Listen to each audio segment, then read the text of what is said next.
mode. Okay. All right, so good morning, everyone. We just started recording.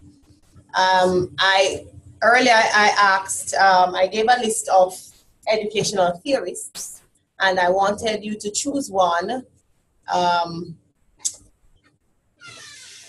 to just get some information on, just as it relates to the main theories that they have put forth, the idea behind the theory, and just to have an idea of what exactly it means for us in education, right? And just a little bit of your opinion of do you think this theory still holds? Because a lot of them come from years ago, okay? I don't know if any recent theories, more recent ones for us. So, which one were you looking at, Ophelia? Oh. I looked at the first one, Howard Gardner. Okay, and Dana, you were looking at? Levi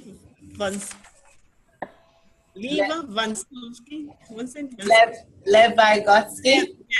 Yes. Okay. I think Jessica still can't hear anything. Okay, let me ask. Next on, which one are you looking at? John Dewey. John Dewey, okay. Let me ask Jessica. Those this morning? Hmm? You gave those theories this morning? Yes. Are you seeing it in the chat? It will show. Excuse me, miss. Where should I look to get the theories? In the chat. It's in the chat. Oh, in the or chat. If it was signed in, you would. Okay, all right. Let me just. Okay. You know that beautiful thing called copy and paste? Oh, yes. Oh, it's so beautiful. I'm going to do that. Yes. All right. Here we go now. Seeing them? Okay. I think Jessica is replying, but I'm not seeing Jessica. We're going to have to work on. Okay, Jessica.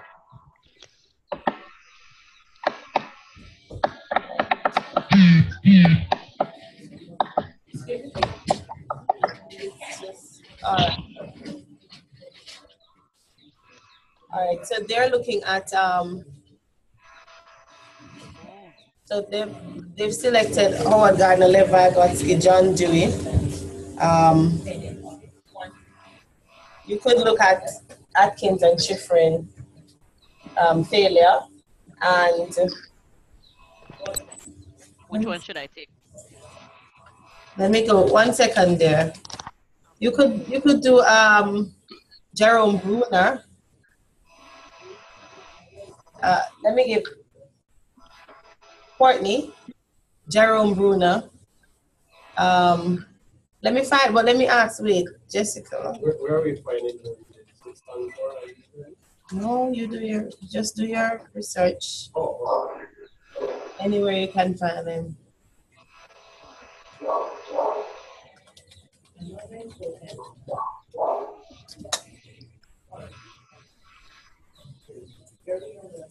Why don't you just separate it?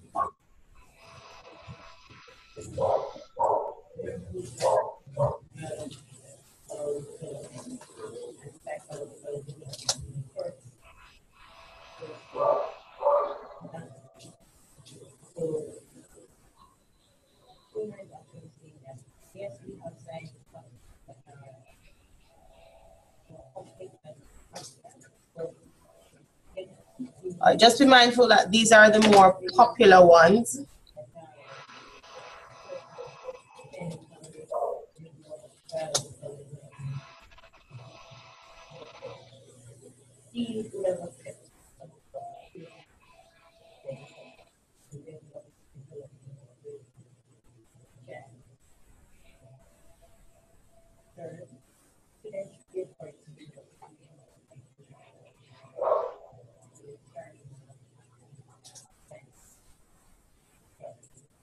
Okay, all right. So who did I give Bruno to?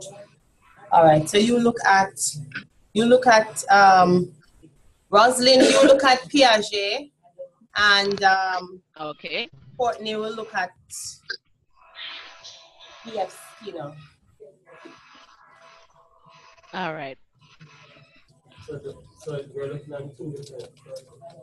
No, just one. No. Jessica is doing that because I couldn't hear her. She's looking at that one. So you look at B.F. Skinner. Skinner.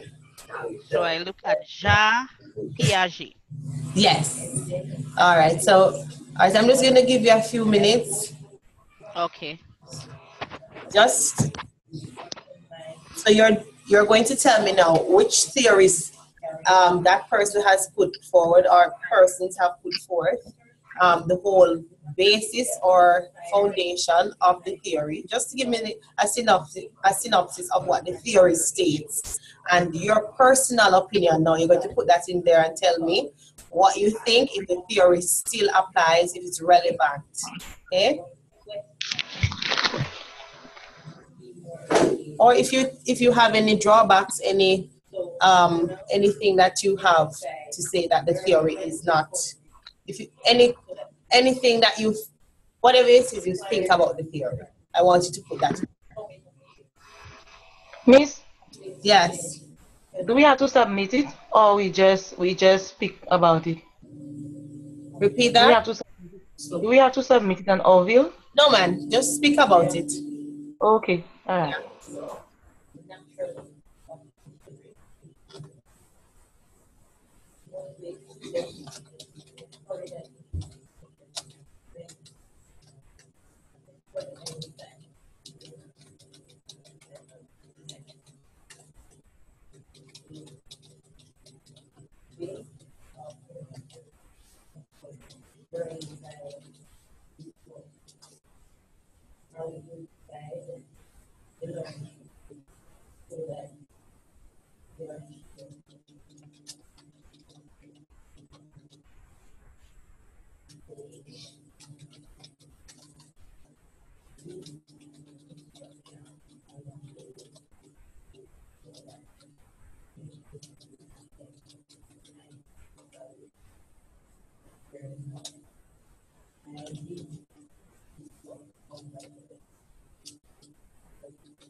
Excuse me, let me just close the door.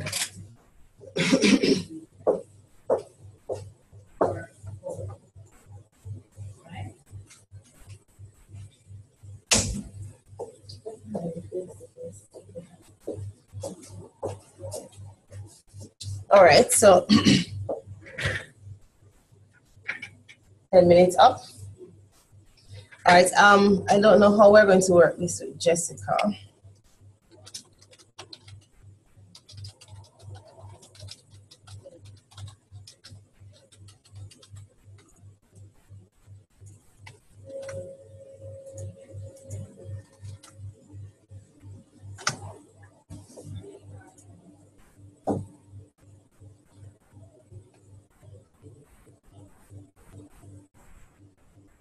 All right, so what I want you to do, I just want you to talk briefly about it. I don't expect you to do a long presentation. I don't expect it to go beyond maybe 2 to 3 minutes. I don't think you need more than that. Just to give each other an idea of what the theorists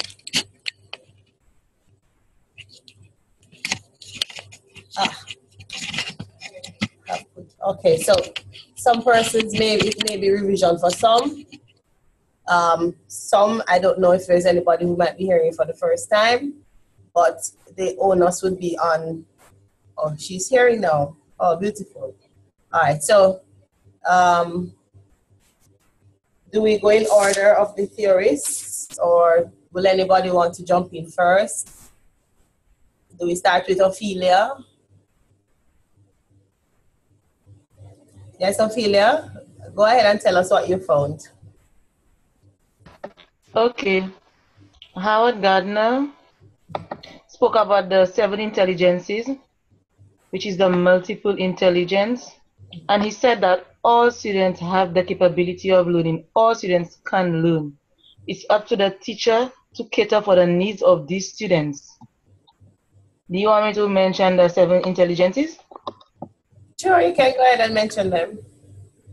Okay, so one of the intelligences is linguistic intelligence, and linguistic intelligence has a lot to do with learning different languages. Okay, persons who write very well, persons who speak very well, these people are usually linguistic people. Also, he spoke about the logical mathematical intelligence, and these people are usually they're able to analyze problems logically. They're able to investigate issues. Musical, these persons, they're able to put music together to appreciate music pattern. And bodily kinesthetic intelligence also spoke about being able to use your body to solve problems or to do different things. Spatial intelligence, it involves potential to recognize the use of patterns of wide space. Interpersonal deals with being able to understand the intentions, motivations, and desires. Intrapersonal, being able to understand yourself, to appreciate yourself, your feelings. And well, that's it. So he basically said that these 7 intelligences really operate independently. However, one student can have, or one person can have 2 intelligences, which I personally believe. Because we learn different ways. We can learn 2 or 3 ways. Mm-hmm. Okay, and they are used at the same time and tend to complement each other as people develop skills or solve problems. So somebody may be good in interpersonal or intrapersonal, and that same person might be good in linguistic. Okay. Or the person can have the person can have one or multiple, but everybody can learn. Everybody has the capability of learning. It's up to us as teachers to cater for that particular need of the individual. Okay. All right. Thank you. All right. All right. So Howard Gardner's multiple intelligences really highlights the fact that there are different learning styles. That each learner is unique. But one of the things that I just want to add is that even though it talks about different intelligences and students learning in different ways or are better in certain areas, as Ophelia says, we can learn different ways, But the thing is, you don't have to always, if somebody is mathematical or logical, or if somebody's musical, you don't always have to put something in music for the person to learn.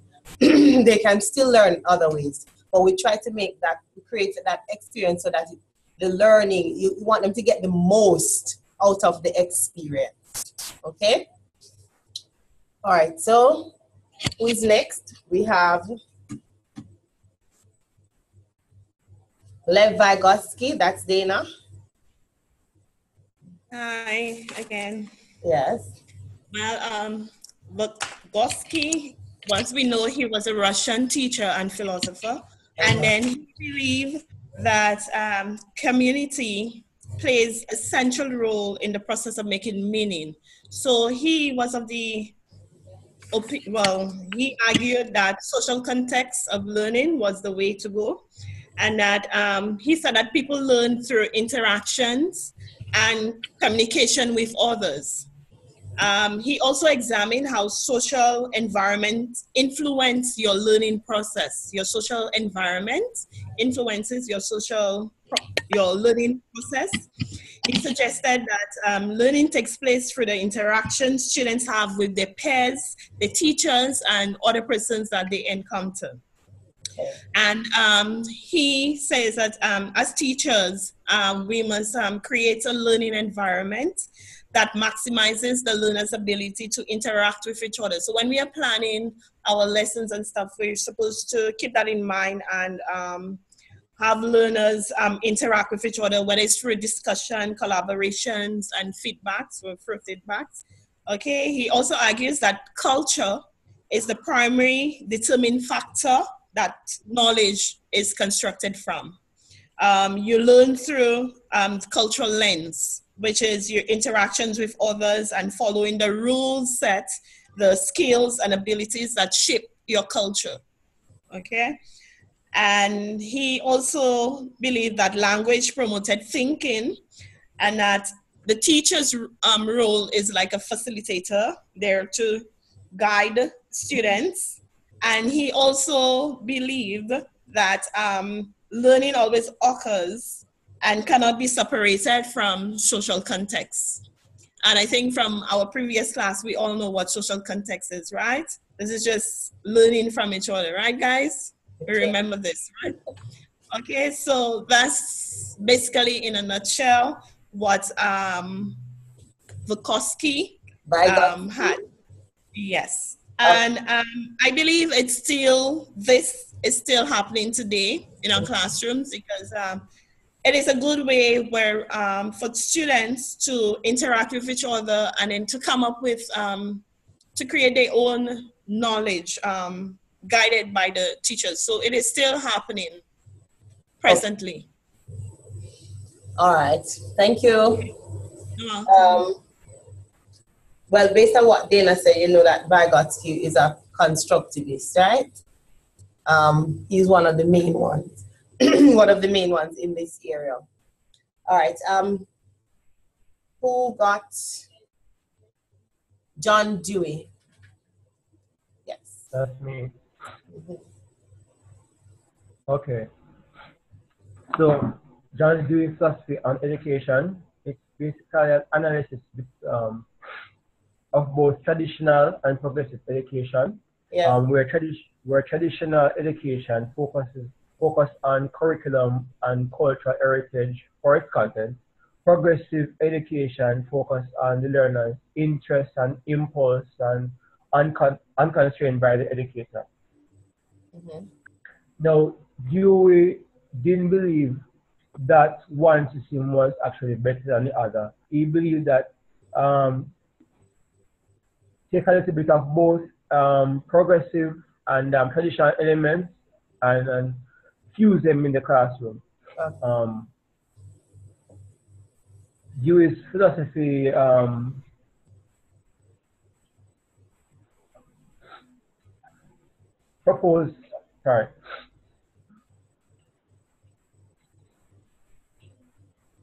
So, sound education experience involves continuity and interaction between the learner and what is learned.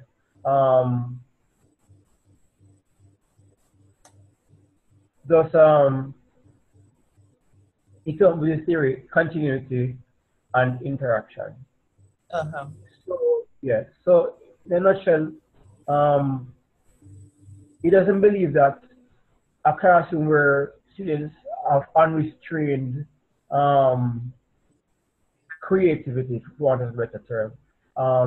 I have heard in some classrooms, in some places where students are just given tasks to do to bring out their creativity, and learning is just based on what they create, as opposed to More students being structured. right. So it believes that there should be a combination of both approaches, which I also agree, right? Because as we know, students have something to offer. They come with their own experience and knowledge as well, right? So, yes. Okay. All right. Thank you. All right. The next one, Atkins and Schifrin. That's you. Okay, that's Taylor. I actually looked it up, and some places have it as Atkinson. So I'm not sure if it's Atkins or Atkinson. Nonetheless, Okay. the theory, Atkinson, their theory is called the modal memory model, or you may see it in some places as a multi-store model, and that was in 1968. Basically, it's talking about how we store information in memory, and how there are different types of memory and different stages. Now, the stage that we're aiming for is long-term memory. But in order for things to be retained in long-term memory, they get into sensory memory, which is where we basically experience them for the first time. If we pay attention to it, then it goes into short-term memory. If there isn't a revision, or what they like to call a rehearsal, then some things fall out of short-term memory, you forget them. And then through lots of rehearsal and retrieval from short-term memory, things get stored in long-term memory. They even have in some places that you can consider these things being exposed to them for a certain duration and having a certain capacity. Basically, short-term memory, that's the middle one, 0 to 18 seconds, and the capacity 7, give or take 2 items. Long-term memory, on the other hand, is unlimited capacity, unlimited duration. Some things you just know. Unless you fall down and hit your head, you're not going to forget to walk. And the reason you know that is because you experienced it, you revisited it as a child, you fall down, you get up, you fall down, you get up. You figure that one foot needs to go in front of the other, not two in opposite directions, etc. And that's how come it's in the long-term memory. There are memory studies that have been done since then. This model is influential because this is what caused a lot of research into memory, as you can imagine. Prior to that, the hit or miss kind of thing. How do you remember that? Oh my, I mean, education as a whole was vastly different. So everything in that is different. But one big weakness for this is that it's oversimplified. In particular, it says here, and this is on simplypsychology.org. It says, in particular, the oversimplification suggests that both short-term and long-term memory operate in a single uniform fashion, and partly because of Mr. Gardner, we know that that is no longer the case. People learn in different ways, some by hearing, some by writing, some by experiencing, etc. But it's a good beginning stage. Since then, you've had other models like the working model of memory, Badley and Hitch in 1974, and that shows that short-term memory is more than just one simple unitary store. But the thing that I take away from this is enforcing that in order to remember it, you have to rehearse, revise, go over. It's just like we tell our students all the while, don't just learn it and done. You learn it in the class. You may have done some reading prior to the class. You're definitely doing reading after the class. You're writing the notes. You're reading over your notes. You're doing the exercise. You see tests and examples. and you do all of those, and by the time you get to the exam, or even beyond that, by the time you get to 11th grade, there's no question about what you learned in 7th grade if you've been rehearsing it all along here in this field. Thanks be to God. That's what I'm saying. All right. Thank you, Xavier. The next theory is, I think, Jerome Bruner. Is that you, Jessica? Yes, that's me. Okay. Okay, Jerome Bruner, his theory is based on constructivism and discovery learning. Mr. Bruner believes that learners construct new ideas or concepts based on existing knowledge. Learning is an active process, and part of the process involves selection, transformation of information, decision-making, generating hypotheses, and making meaning from information and experiences.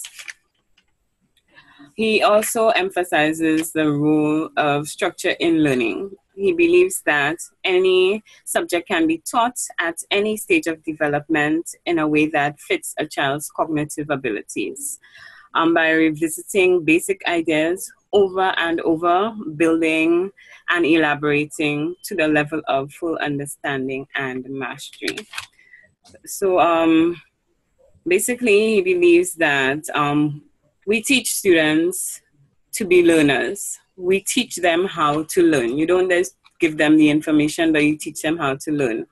And I believe that applies to us. That is very relevant in the world today, because this is how we evolve.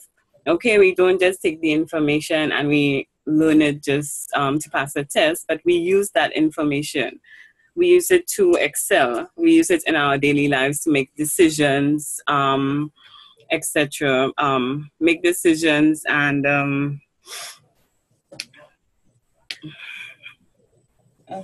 generate hypotheses. Okay. All right. That's it? Yes. All right, thank you. You said something that Bruno believes that you can teach any subject matter to students at any age. Is that what you said? Yes. Okay, interesting. All right, I'm going to leave that one for all to think about. Don't know if you agree or you disagree. I actually agree with that.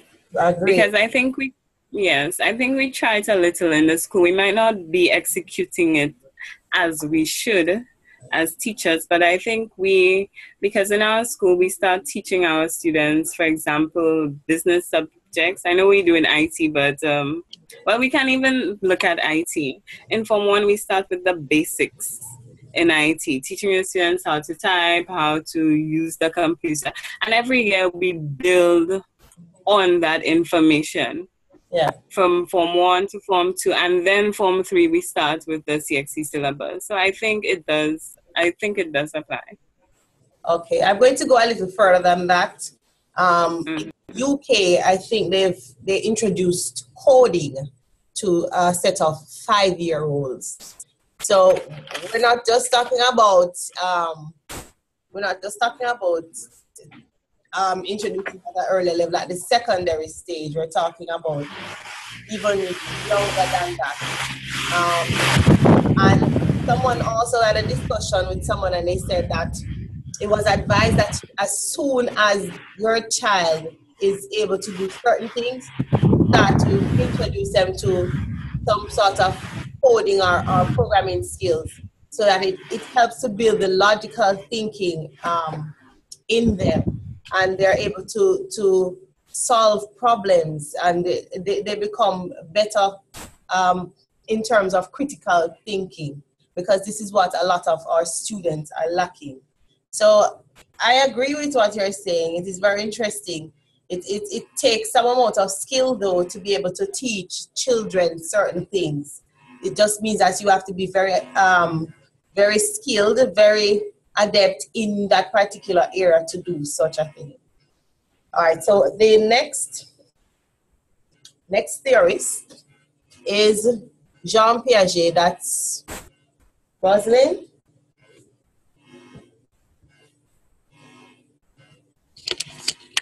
Yes, that's me. Okay. Okay.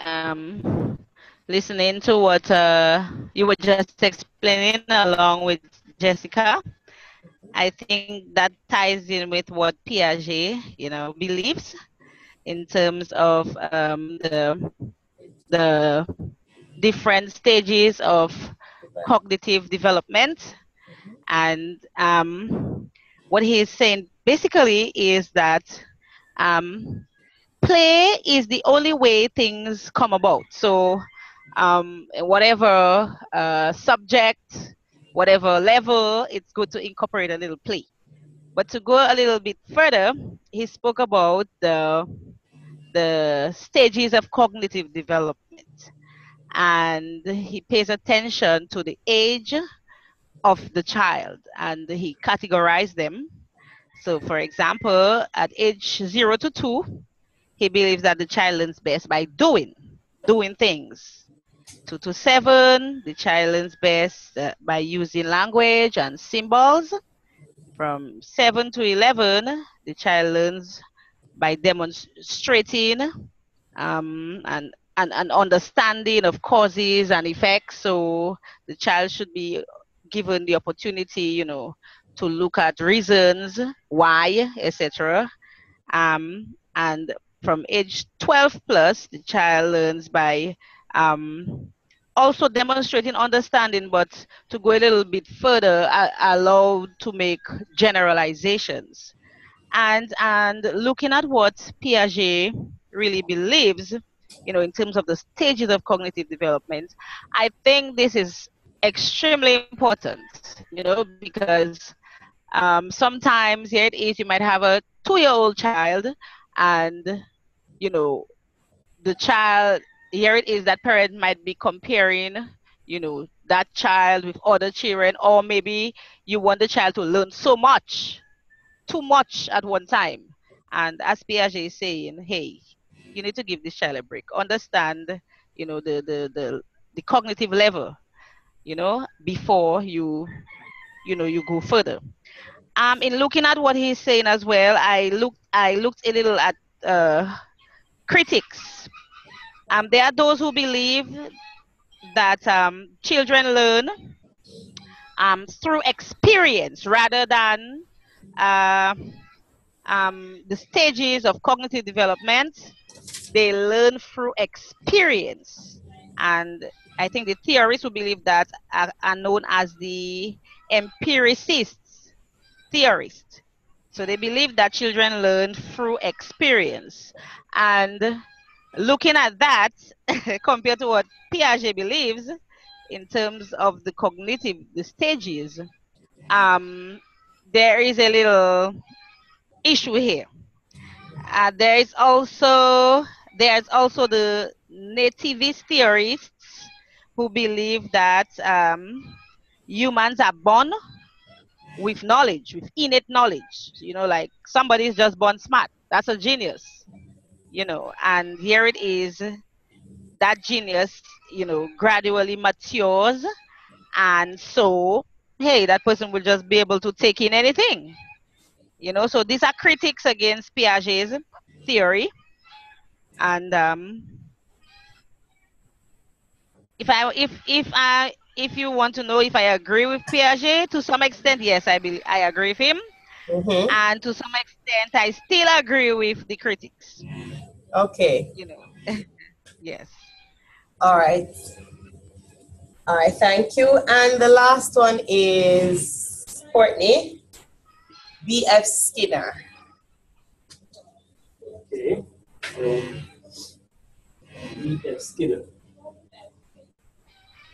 I'm sure a little thing I did. All right. So, B.F. Skinner, his theory is basically based on the Weberist theory. His name stands for Rufus Frederick Skinner, and he was born in March 20, 1904. And of course, he's a renowned psychologist. Skinner's theory is based on something that they call operant conditioning.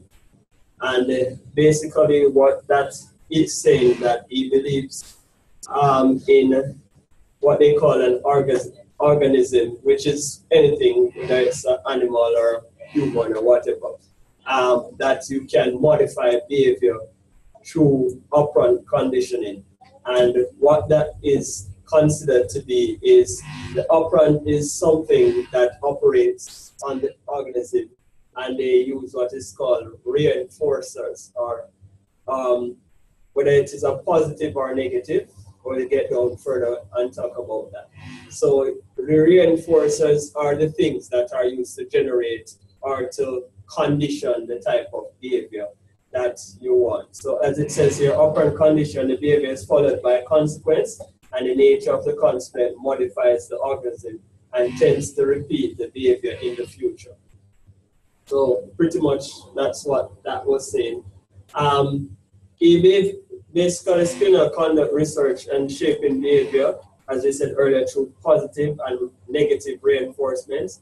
And these reinforcements could be in the form of an award or some kind of treat that you give to persons. So if you look on it in a school situation, one would probably say, let's say if you're in a classroom and every time a child answers or participates, you give them some form of treat, then it would basically encourage that child's ability, or, you know, whether they're getting it right or wrong is neither here nor there at this stage. But let's say the behavior you're trying to modify is to say you want to encourage participation in class. So every time a student participates, then you basically have some treat that you give them, whether it's a sweetie, something. Then it means now that the student will realize that if I participate in class, I'm likely to get an award. So that behavior of being shy would be modified to wanting to participate. Okay. It says the behavior is different, or it is in contrast to Pavlov's classical conditioning. We won't go into that too much, but basically Pavlov's conditioning was it's used something like a bell on a dog.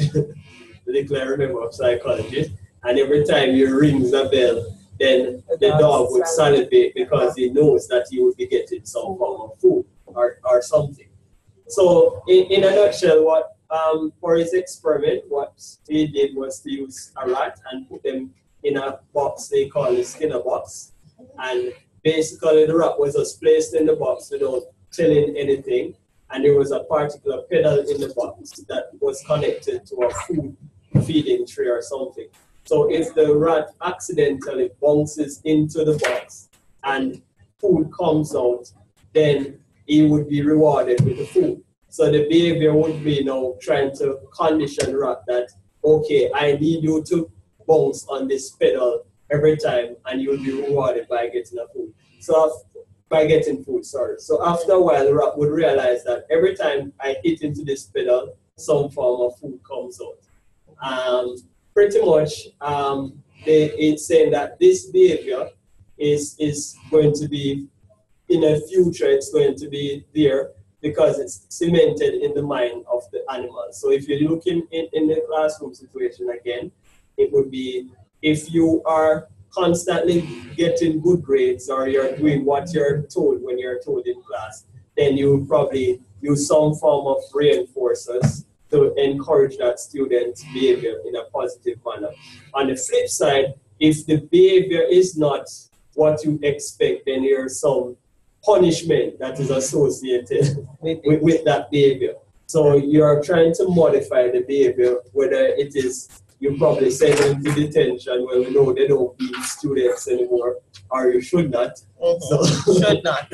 So if you do something wrong, you probably get detention or stay back after school or demerit. Then the student will realize that, okay, this particular behavior would give me something wrong, and if I do right, I'll get right behavior. And in a nutshell, I agree with this theory in a sense that persons tend to learn that if you do something, then there's a particular consequence associated with every action. And that action is either in the positive or the negative. So there must be a consequence for action. And that's pretty much the whole concept of operant conditioning. Okay. All right, we did. Yes, thank you. Okay. All right, thank you very much. Just a show of hands, did you hear any new theories today? Just a show of hands, yeah? Okay, all right, okay. I like when you hear something new. I like that.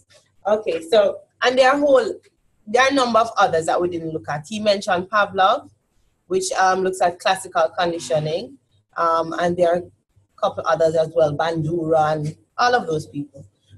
So you do your reading on your own so that you're familiar with them, and read also on the ones that we've mentioned here so that you, as Taylor said, it can be cemented in your mind, and you have a better understanding of what the theories entail. All right, so these theories are applicable, and this is why you really need to know about them. If you can take bits and pieces of it that you think are applicable to your class, to your session, then I think it will enhance the learning experience, right? All right, so today I mentioned that we were going to look at, after we wrap up with the theories, we would look at lesson planning. But before we go there, do you have any questions, any comments on what we've shared? Anybody? Anything that struck you, anything that you find interesting, anything you want to? Is there a set of step-by-step instructions for when you want to try and incorporate all of these theories to your usual? Or is it just, oh, that's what they think? I wonder how that could apply. I wonder how I can do that. Just try a thing. All right, pretty much. All right, so Taylor was asking if there are step-by-step, if there are some guidelines or instructions as to how you can incorporate the theories into your lessons. I don't think there currently are any. I don't think so. I've not encountered any. But I will check and let you know. However, it is basically what you outlined. You have to look at it and see if you think it is relevant, depending on the topic you're doing, depending on maybe the students you have, and see if you can apply it. If you want, you can try it and see if it works, because it will not work for everyone. It will not work for all situations, right? All right, any other comments? No? All right, so I just want everybody to just stand and just stretch for me, please. Stand and stretch. Just stand and stretch. Just stretch. I see half of the people that falling asleep inside there. I know you're tired. This is just like halfway, and all of us are tired, and a lot of things going on in everybody's life, and we're trying to juggle it and balance everything. I know. All right. Taylor wants to sleep for 3 months. I just need 2 days and I'm good. All right, so we're looking at lesson planning, and I have put you guys in. I see Dexton disappear on me. Dexton, is breakfast you're having? Oh, you're hearing me though. Okay, beautiful. All right, you can listen. All right, so I've separated into 2 groups, and group 1 is Rosalind, Ophelia, Thalia, and Courtney. Group 2 is Dexton, Dana, and Jessica. And I'm going to give you a topic. You are going to discuss the topic in terms of planning the lesson. So you're putting together a lesson. I'm not giving you a format just yet. You're going to discuss it, and you're going to put together the lesson. Afterwards, I have something else I want you to do, right? But one step at a time. So I gave you the group, 2 groups, And the topic is, you're going to do an introductory lesson on Pascal language. So you're going to introduce them to, first time they're doing programming, but you did the problem solving and you did all of those things already. And you're introducing them to using Pascal. So you're going to do the basics of how to write the language, how to write the program, what they need to have, such as the name and so on and so forth, you know, and the basic input and output, such as write ln and read ln and so on and so forth, right? So just basic. We're not doing any variables, constants, anything like that. Just a basic introductory. You know, when they introduce you to programming and they tell you hello world, yes, something basic like that. All right, so those are the two groups. I'm going to give you, it is now 10:36 Jamaican time. I'm going to give you 15 minutes to put the lesson together. 15 minutes. And then I'm going to, so I'm timing you. Now, I don't know what medium you want to use. You will decide what medium to use. Or should I, you want to use WhatsApp? Is that sufficient? Yeah. Do you want to do that? Oh, okay, all right. All right, so you decide what medium to use. All right, so I'm timing your 15 minutes. So we're creating You're putting together a lesson. Yes. Yes. Introduction to Pascal. Mm-hmm.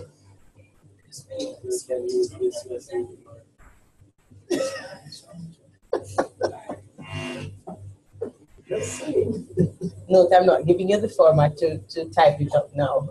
You're just planning the base, the whole. All right, so go ahead and start. Yes? Repeat that. You said me, Jessica, and Dana. Yes.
Yes, Rose. Hey.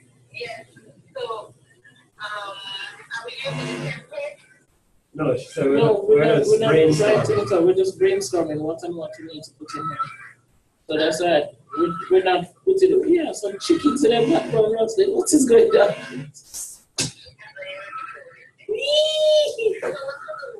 No, we're just writing down, we're just making notes of Brainstorming what we're ideas. going to put in the lesson. I feel you. We're just writing down ideas about what we're going to put in the lesson. Ideas, Can you? we're just putting down what we're going to put in the lesson, and not necessarily putting it in a particular format. Yeah, I did. Okay, yes, all right. Can you confidence in what?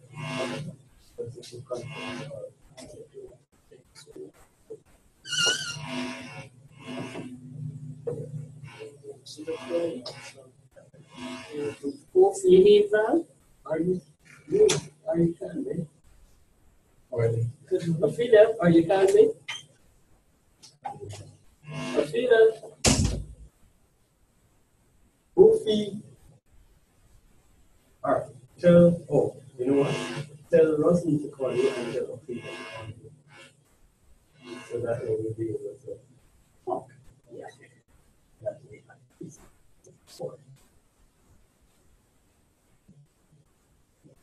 What is Ophelia already called you?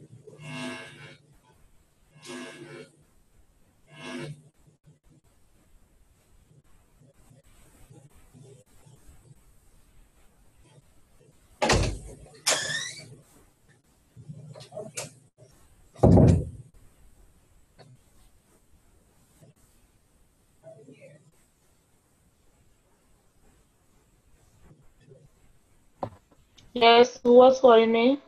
Oh, Courtney, can you call me? WhatsApp call me? Okay. All right. Rosalind, WhatsApp call. Yes, Courtney. WhatsApp call failure. Okay. She doesn't hear me properly. It's all right. I hear you fine. You don't hear me. We can hear you. Oh, I see. Okay, I'm gonna call you then. All right.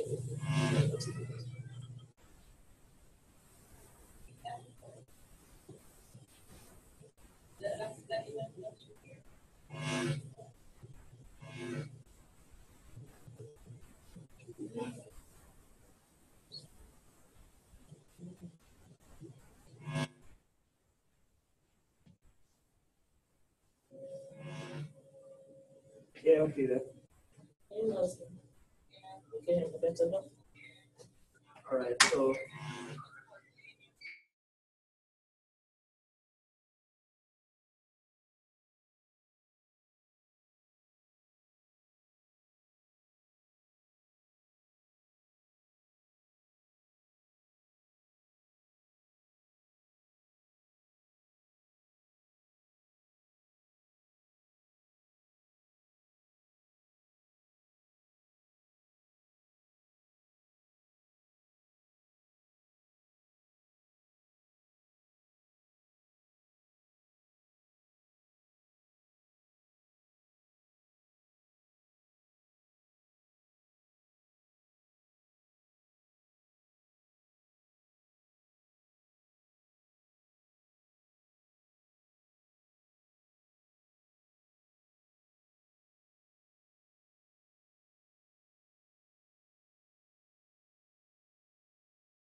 All right, so 15 minutes have passed. Are you halfway done? Almost done? I see Ophelia's expression. That means nowhere near finished. All right, I'm going to give you a few more minutes to finish up. We're due for a break at 11. I'm just going to work. Should I take it already? Okay. All right, we're going to take a break at 11. So try and wrap it up as quickly as possible.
Sorry. All right, so I'm going to ask you to pause. You can take a half an hour break and refresh yourself, stretch, whatever it is you need to do. I'm assuming Dana is still hearing, although we're not seeing her. And we'll meet back at 11:30, our time, 12:30. What is it? EC time, right? And then we can continue what we're doing. I'm assuming you are near the closure of the lesson. All right. Take half an hour, refresh yourselves, and we'll come back. Okay? Just a quick question, Miss Berry. Is it just the intro that we're supposed to do, or the entire lesson? No, you're doing the entire lesson, but your just the topic itself is the first lesson that you would do in Pascal. That's why I said introductory, but it's the entire lesson that you're putting together. How you introduce it to them, what you do, the developmental activities, and what you do as culminating activities. That's the task you've given me, because this things are so new to me. Okay, all right. That's why I kind of grouped the two around the two most experienced teachers. But because you and Jessica also have experience in teaching IT, so I put you with Dexter. It's the lower school IT, so I don't get to do these topics. It's just like big IT. Okay, all right. All right, well, we'll see what, when we come back, we'll see what, I'm sure your Dexter is helping, right? Yes. Yes, okay. All right, so just take a break and maybe the refresher will help you in the process. All right, so we'll be back shortly.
All right, is everyone here?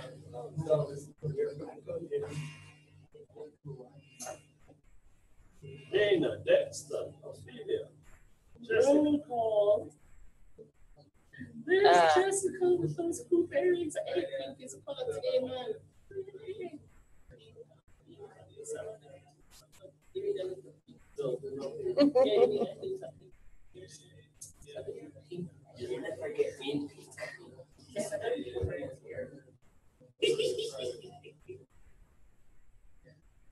All right, so, all right, I want you to pause from that activity, and what I'm going to ask you to do, I'm waiting on Dexton. Are you all hearing me? Yes, oh, Dexton is hearing. Okay, good. Rosalind and Dana.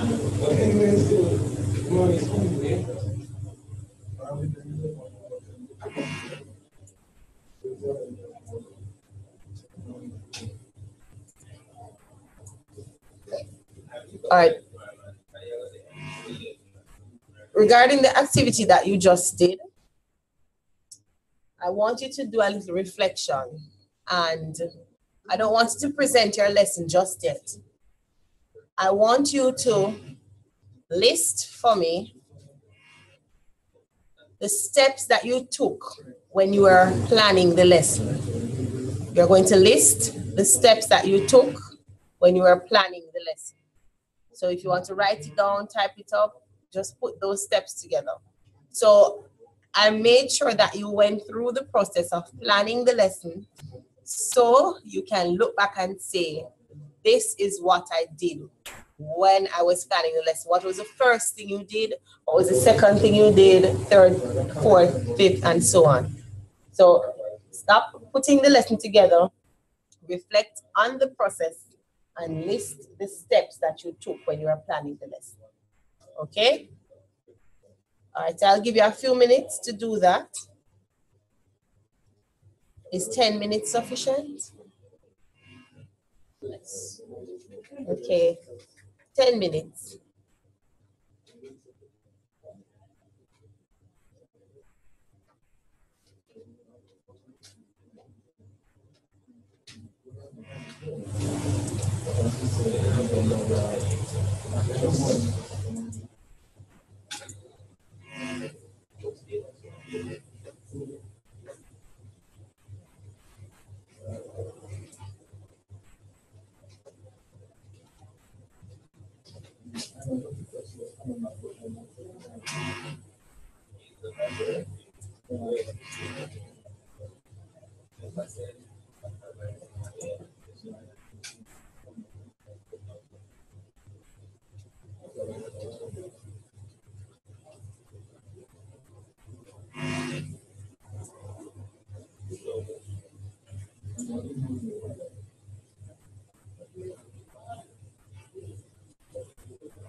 Taylor, what's your email? BATCHJUNK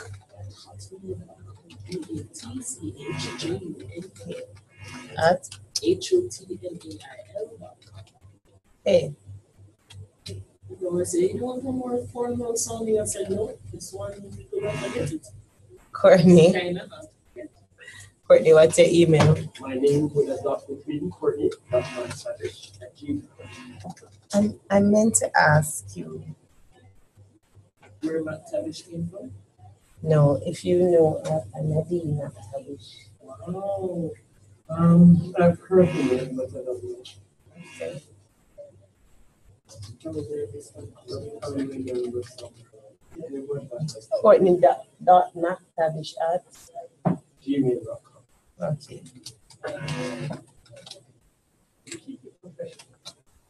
Would you say All that's right. just professional? No. Well, that's why I also have faith in that national. Could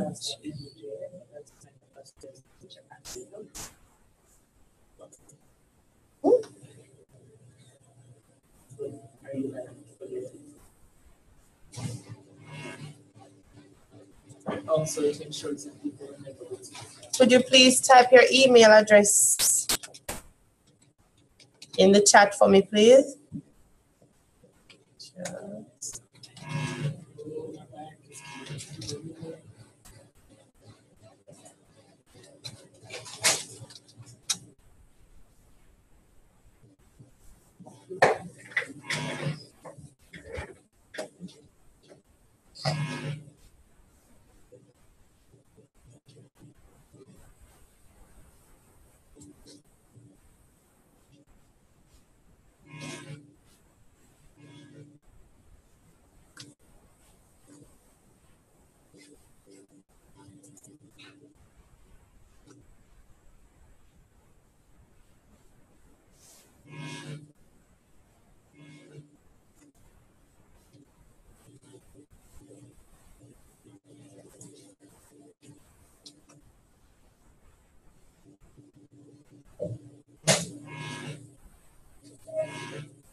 James?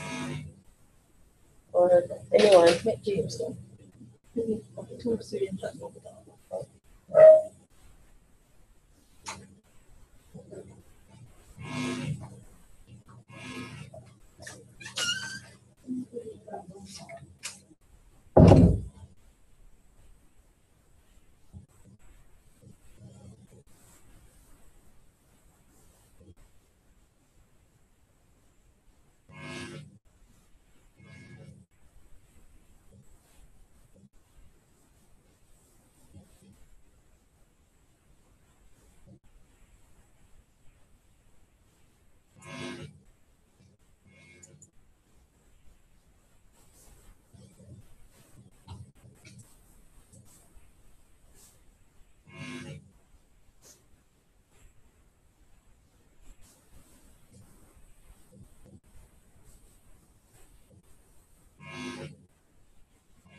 Right, I think I shared it with everyone.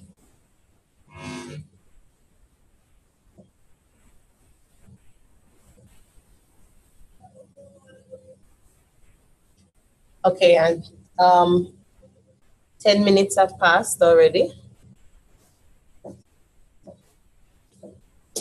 And can you quickly just tell me the steps that you went through? I'm assuming you wouldn't have listed more than maybe 8 steps or so. So I'm going to ask you, just quickly tell me, just share with the others the steps you went through. I know you're putting it in the shared document now. But what you can do, when you're finished, you can place it there. So for now, I just wanted to just talk about it. Just tell the others what you did. And then the document is there. You can post it so we can see afterwards. All right, so let us do alphabetical order. Yeah. All right, so let's start with Courtney. Reverse alphabetical first name. Yes. I thought it was last name, that's why I was giving you a look. But Right, so I've actually completed that anyway. So I have 1. We look at the objectives that we want to achieve. I think Ophelia added something to mine, but that's good. I will use it nonetheless. Just tell me the ones you have. Materials required to teach the lesson. Think about an introduction to the lesson, what type of activity to use. Start planning how to actually develop the lesson, what the lesson would look like, etc., etc. What type of assessment activities will be involved in the lesson, whether it is formative or diagnostic. The culminating activity that will be used, and feedback and evaluation checklisting of the class. Okay. All right, that's Courtney. Let's hear from Dana. Dana not here? Dana is not back? All right, so Dana's video is off. I don't know if she is busy. So I'm going to go to Dexter.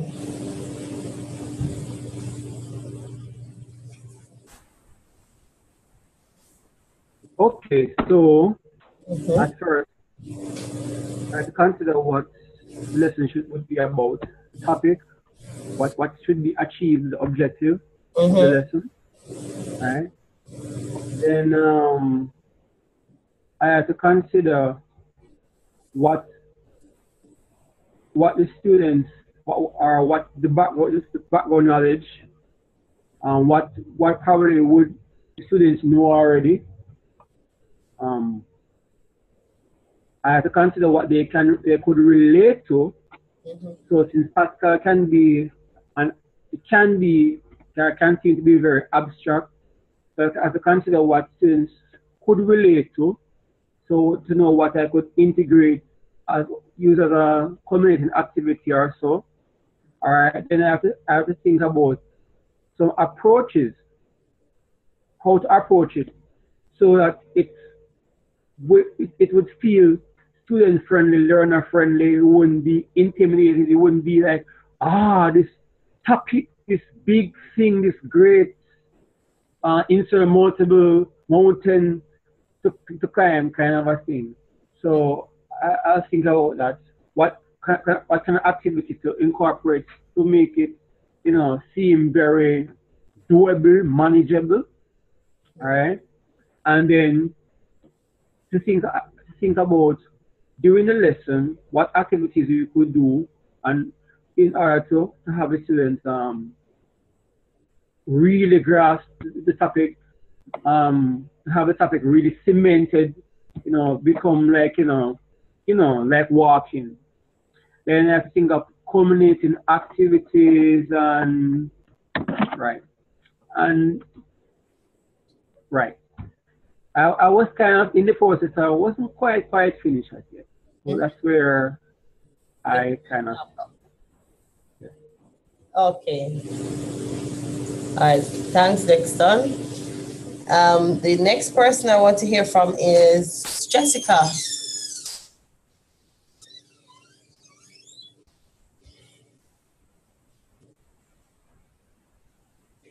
Go ahead, Jessica. What steps you took?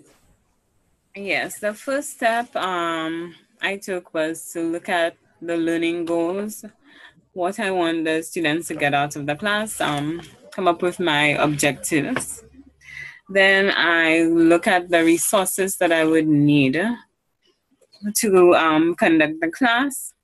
Then I would brainstorm on an attention-getting introduction to my lesson so that I can catch the students' interest and they would be excited and want to learn more about the topic.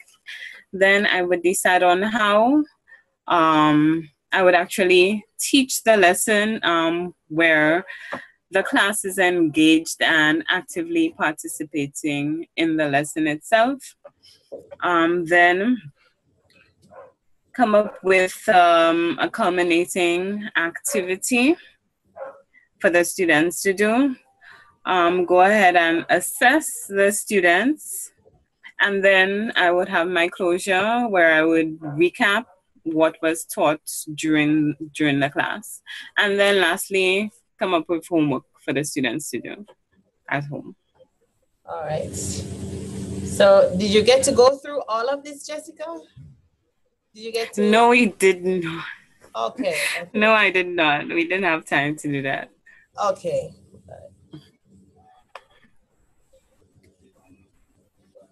All right. After Jessica, we have Ophelia.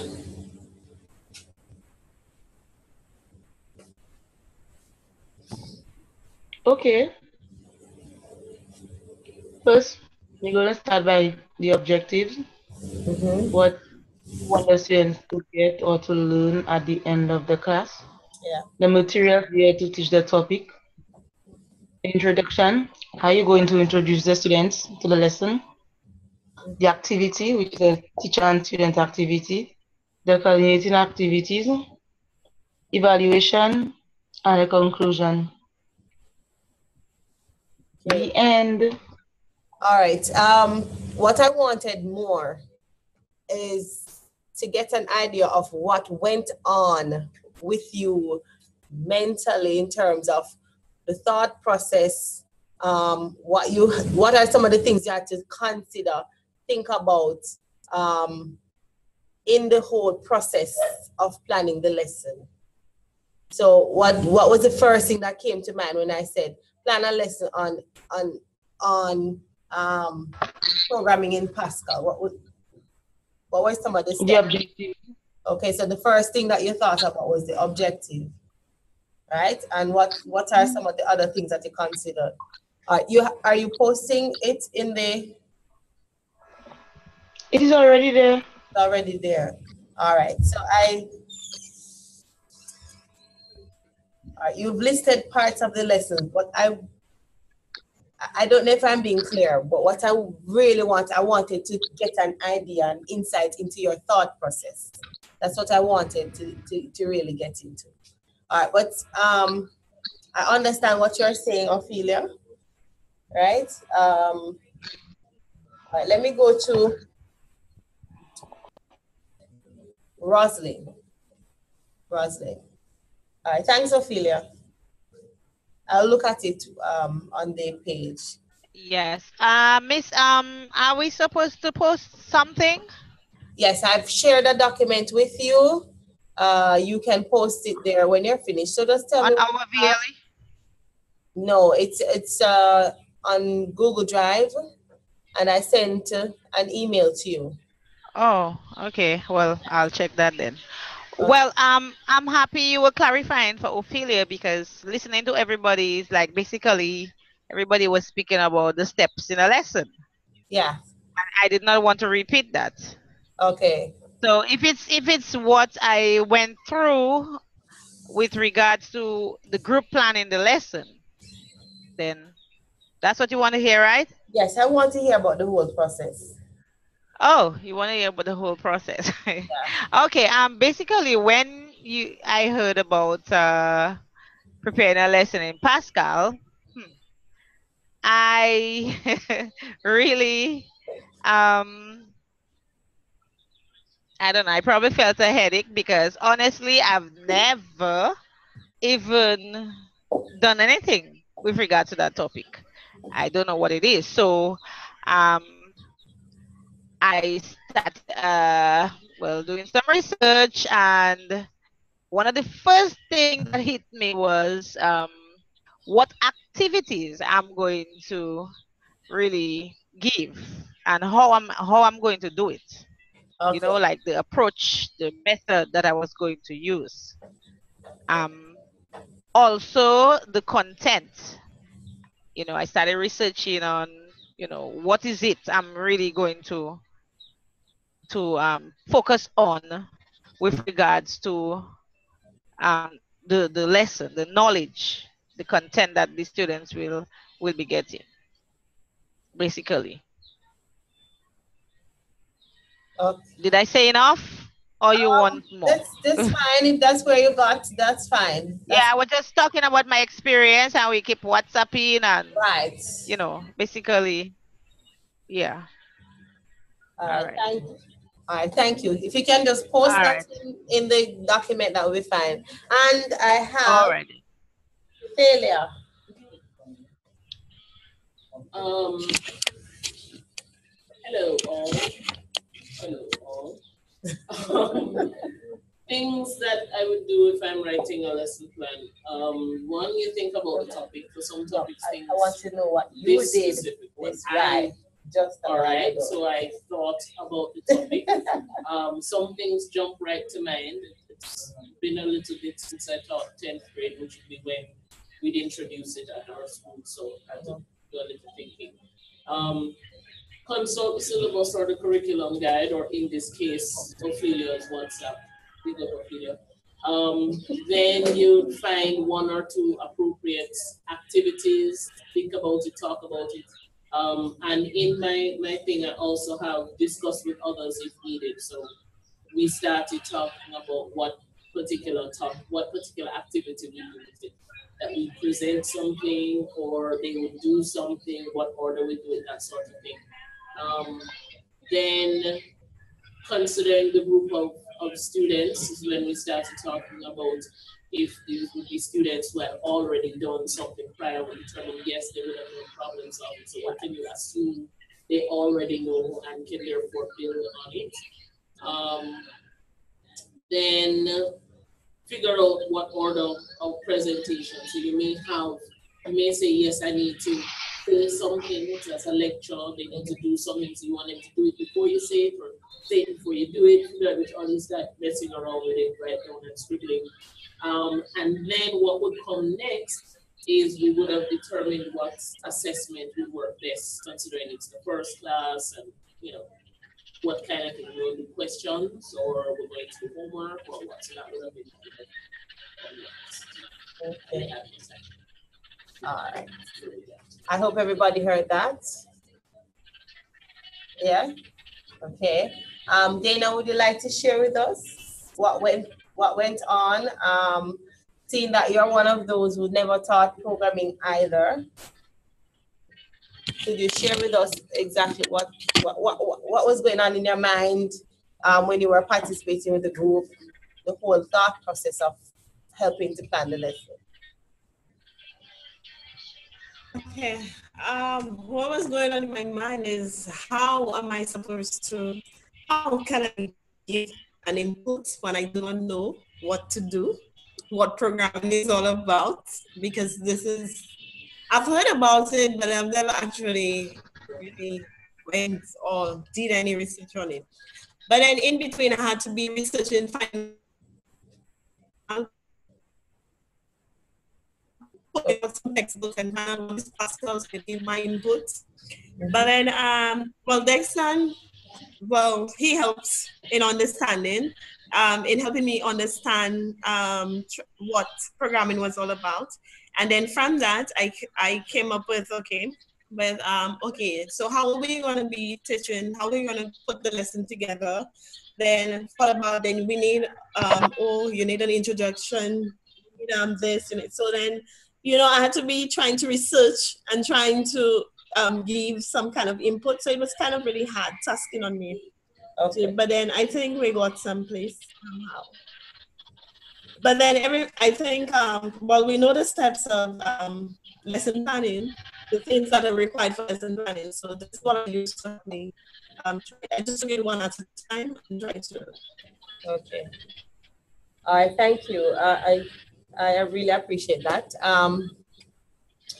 What I want to, everybody pretty much looked at there are some similar topics, words that came out, and one of them is objectives, right? So most people are already familiar with what a lesson would require, the parts of a lesson. So except maybe Courtney. But what I wanted was to just get an understanding of what goes on in your mind. And what Dana brought out is one of the things, if you're not familiar with the topic, you will have to prepare yourself. You'll have to research first before you're able to plan the lesson, right? Also, there are some persons who mentioned some other things that they thought about, and this is what I wanted to come out. What are some of the things that you took into consideration? The background knowledge, the approaches, not just in terms of developmental activity, culminating activity, but what are some of the other factors that you need to take into consideration when you're putting the lesson together? And Thalia also spoke about it. They said, what was some of the, I have it here in the document. Yes, the previous knowledge of the students. Is it here, Taylor? Okay. Right. Previous knowledge, and you have to make sure that the activities are appropriate. You also have to, you consider also the method that you'll be using in teaching. All right, so we're going to look at lesson planning. We started looking at it, and what I like is that you already have years of experience in planning lessons, so you really shouldn't have much difficulty, except for Courtney. But what you really need now is the knowledge, you need that foundation or the information that you're going to have to apply in this process.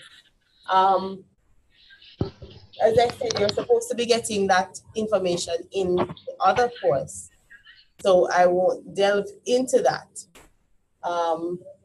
So there's a presentation, the one titled, oh, and by the way, I've transferred most of the things already to the other container, but there are some issues and I wanted to make sure that everything was there. All right, so we're looking at effective lesson planning.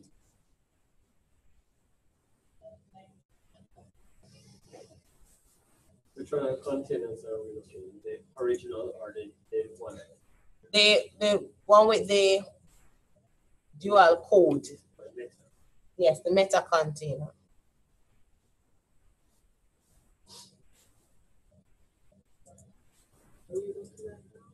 So I'm going to browse through quickly. It said, the link says effective lesson planning.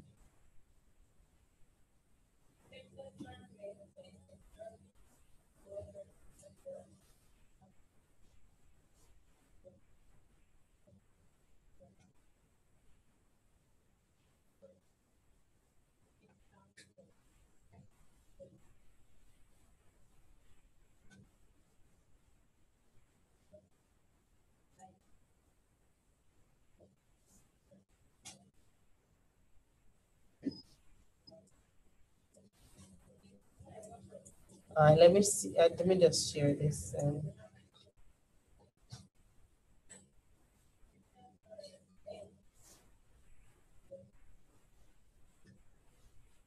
Trying to organize my screen. All right, here we go.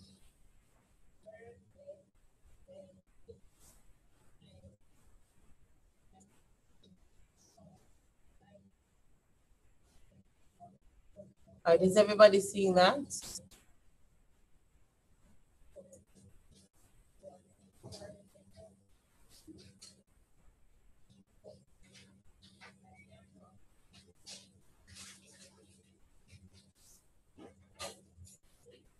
All right, so it talks about fundamentals of lesson planning or instructional planning. And your plan is like a recipe, according to Newby et al. It's like a recipe that tells you what exactly you need to do in terms of creating a product or fulfilling a particular task. So it tells you what ingredients you need and how to combine them. In other words, it's a guide. Your lesson plan is a guide. You have to plan though. It is very important that you plan. However, when you get to your class, there might be extenuating circumstances. There are a number of things might be happening and you might not be able to deliver your lesson at all, or you might not be able to deliver it the way you plan to deliver it. So you have to be able to be flexible in order to be able to still teach, but you have to be able to know what you can and cannot do, and you have to modify accordingly on the spot. And this comes with experience, right? So your instructional plan or lesson plan is a guide. Now, inexperienced teachers, they are more likely to follow this step by step, and they tend to outline the content in detail. So you can tell when persons are new, and as they go along, they modify to what they feel more comfortable with. So they carefully describe all the activities, process 1, step 1, and so on and so forth, to ensure that the instructions, the lesson turns out the way they want it to turn out, right? Experienced teachers, they may not follow the plan so closely. They are able to vary according to what is happening, and they can change things on the spot because of the experience. And chances are, as an experienced teacher, you're probably teaching this lesson maybe the 5th, 6th, 10th time. And if you do more than one classes, you're probably taught it already for the week. So it is easier for this if you're an experienced teacher, for you to make those changes on the spot. They are more comfortable rearranging the activities or varying the amount of time spent on each activity. So they don't have to stick to what is written there. And they may even, as I said, may even make adjustments on the spot. An instructional event is something that is done during a lesson that helps students to learn. Trying to organize the videos. Here we go. And there's 7 instructional events that we have listed here. You have your introduction, your content or information facilitation sharing, your application of information, the analysis part or questioning, dependent or independent practice, the evaluation part, and assessment. Now, your introduction must be brief. Must be brief. It's really just to pique the students' interest. It's really to get them excited about what is to come. So you have a hook which attempts to stir the interest, the students' interest. And it doesn't have to be, it can be something controversial depending on the students that you have. Something that really gives food for thought, and then you can guide it accordingly to sort of segue into the lesson. The purpose, information, activities that help students understand what the desired lesson outcomes, what the outcomes are, and the context, the overall learning context that the lesson fits into. And context, of course, is any information that is surrounding whatever situational information that is very important, right?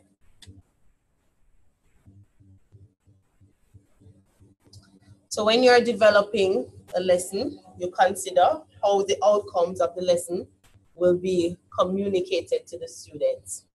What motivational strategies will be used throughout the lesson? How will the context in which the lesson fits be communicated to the students? So you consider all of these things because it is important that students identify the relevance.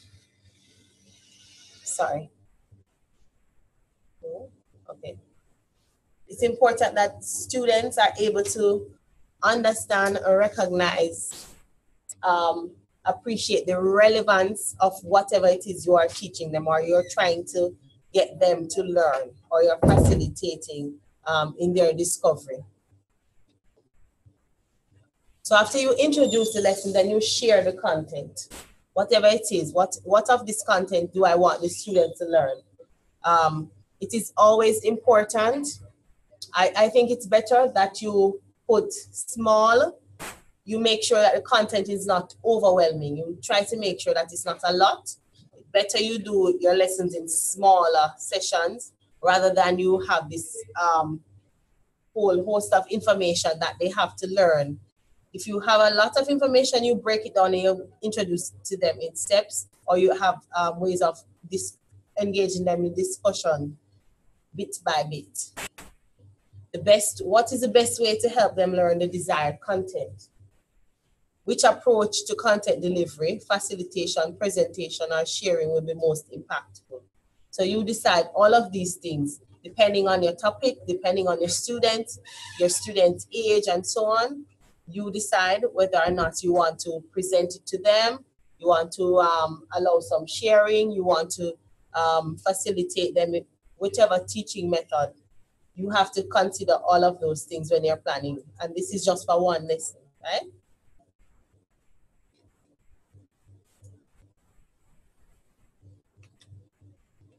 Then the next part is application of information. And of course, you have to include an activity where students are able to apply whatever they've learned. What I find a number of students tend to complain about is that they said the teacher teach them things that they don't use. Some of the things, information is irrelevant. So they have things that anything that you present to the students, you make sure that they are using, you provide an opportunity for them to utilize that, okay, or apply it.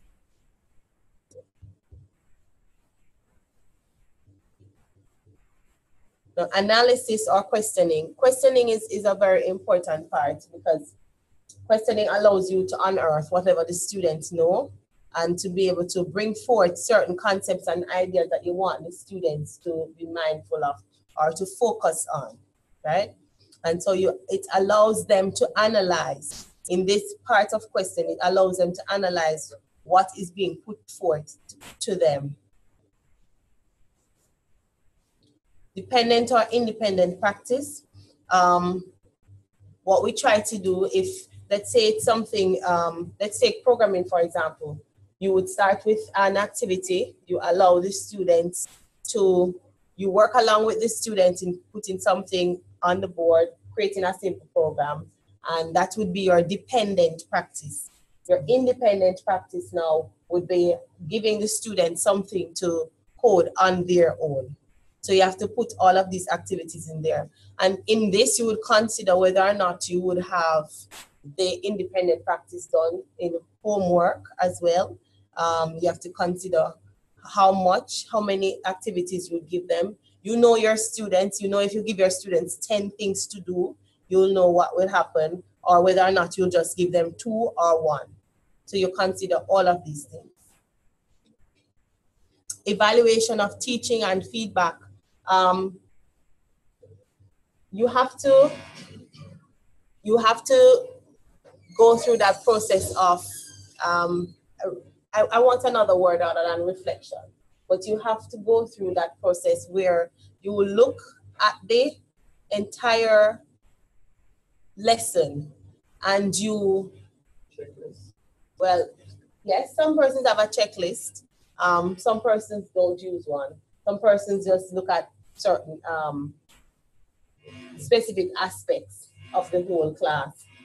Whether or not the students were able to complete the tasks, whether or not all of them participated, what kind of, they look at certain things that happened during the lesson to be able to state whether or not they think the lesson was a good one, the lesson was effective in their mind.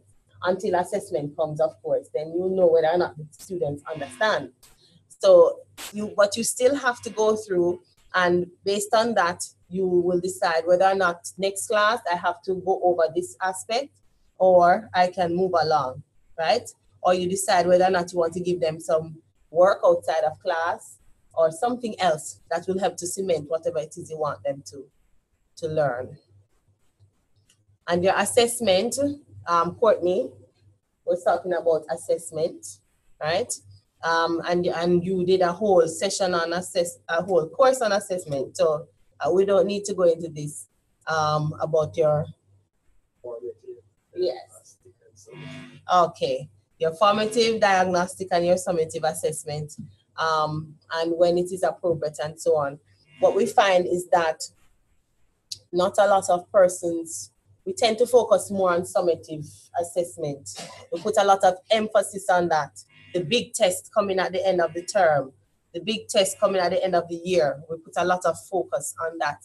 But there are a number of ways that you can assess your students as they go along. And I think it is better you keep track of what they are able to do, so that you are able to see somewhat of a progress report unfolding as you go along, right? And again, keep it simple. You don't have to do this elaborate test and create more work for you. Sorry to say that, but we know that as teachers, we already have a lot of work to do. So if you want to do a simple activity and you allow the students themselves to correct it among themselves, then that I think would be helpful. And then you can make a record of whatever it is that you have given them to do, right? And how they performed on that. All right. So as I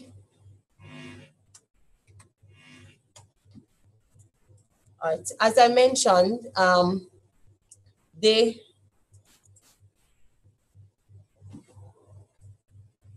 right, so those are 7 instructional events.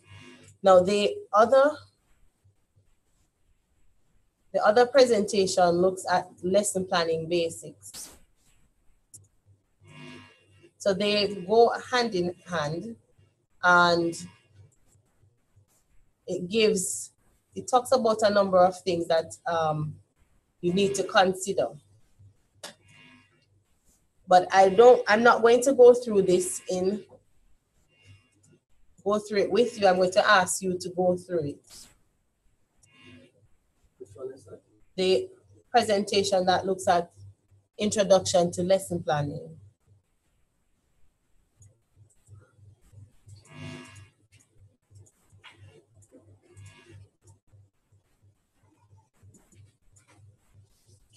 Yes. No problem. All right. So, any questions, any comments, anything you want to mention? I noticed that. Yes? Yeah.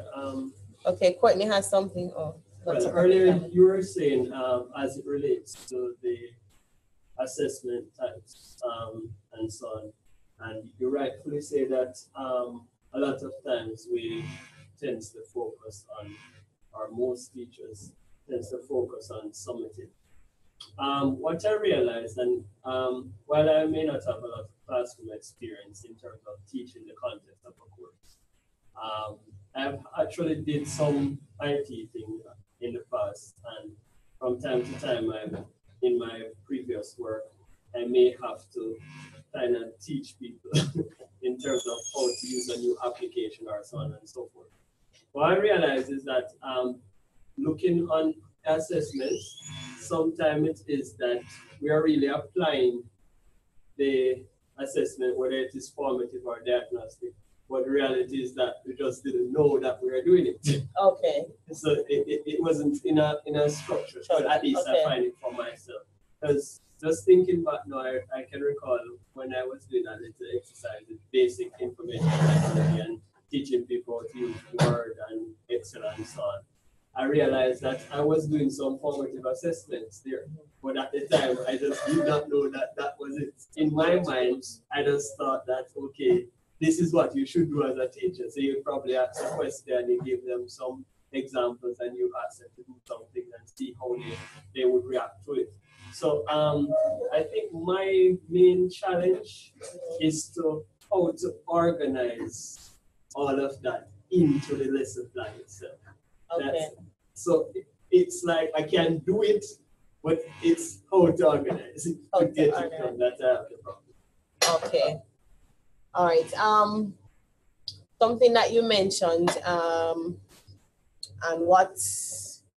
there was a young researcher who did a presentation, and she mentioned that persons tend to focus on, and I don't know if it's the same, but you find that the students, they want, when you assess them, they want a grade. Mm-hmm. They need a grade. So if you give them something to do and you say to them, good job, that's not sufficient.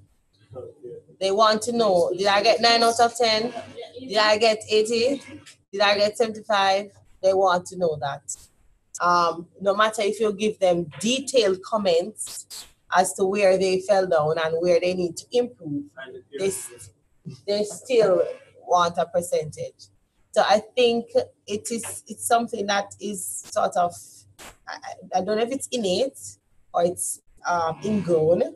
I think it is something that we've developed over the years to always, we look for that number. We look for that number. We want to know how much you got. So, yeah. Here we go back with, like what Skinner was saying earlier, that is a classical example of conditioning. So persons basically want to see something to say, okay, this is the reward for your activity. Mm-hmm. And probably just saying good job or not is in their mind not good enough, because it's not something I can take home to mommy or daddy. Yeah. And I think that's where the real challenge lies. How do I prove to mommy and daddy that I am doing well at school? Because the teacher just tell me I'm doing a good job. mommy and daddy can say that is more abstract. But when you see a grade on a paper, then mommy and daddy will say, oh, wow, you're doing well, or you're not doing so well. So I think that's probably the reason. Okay. Well, yeah, I think, I don't know if it's the same in Dominica or St. Lucia, but here the parents do look for the grades. And I've heard of parents beating students or being harsh with students. If they get 2 A's and a B and a C, dare not get even if a D is worse, it would all be about the D that they got and not about the 2 A's. And we find that I don't know if it's, I can't say whether or not the parents, if it differed in terms of age, or it's really most parents are like that. But a number of parents are still looking for that, looking out for the grades to really say whether or not the student is learning. Right. All right. The lesson you began.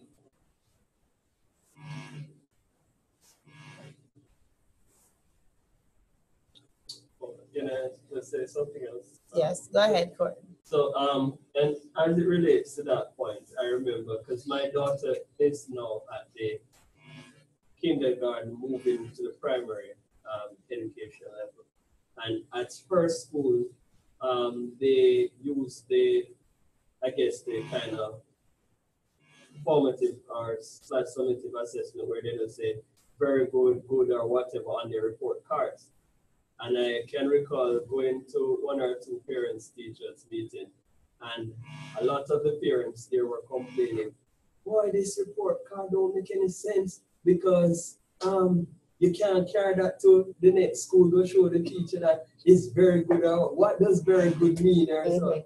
And I realized, having looked through the at first, to be honest, I had the same concern. Let me say that categorically.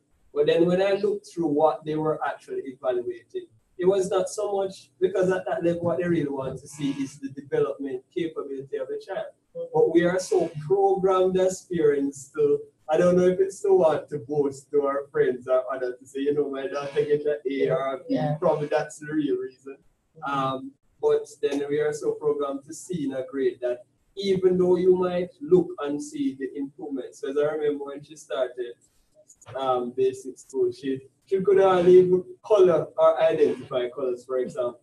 And then you realize that progressing through the time, it moves from good to very good to whatever they did. So it was really an evaluation just the same. Yeah. But just because you are so programmed to get in a grade, it no matter what the teacher said, I need to say an A or a B because I need to know what it is.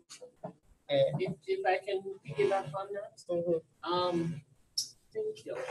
If I can piggyback on that, my younger child, Matthew, he is autistic, and so we don't get report cards with numbers. We get mastery, near mastery, working on mastery, or no mastery, and it's so detailed. Things like plays well with others, follows instructions, participates in class activity, can help himself, colors within the lines, things like that.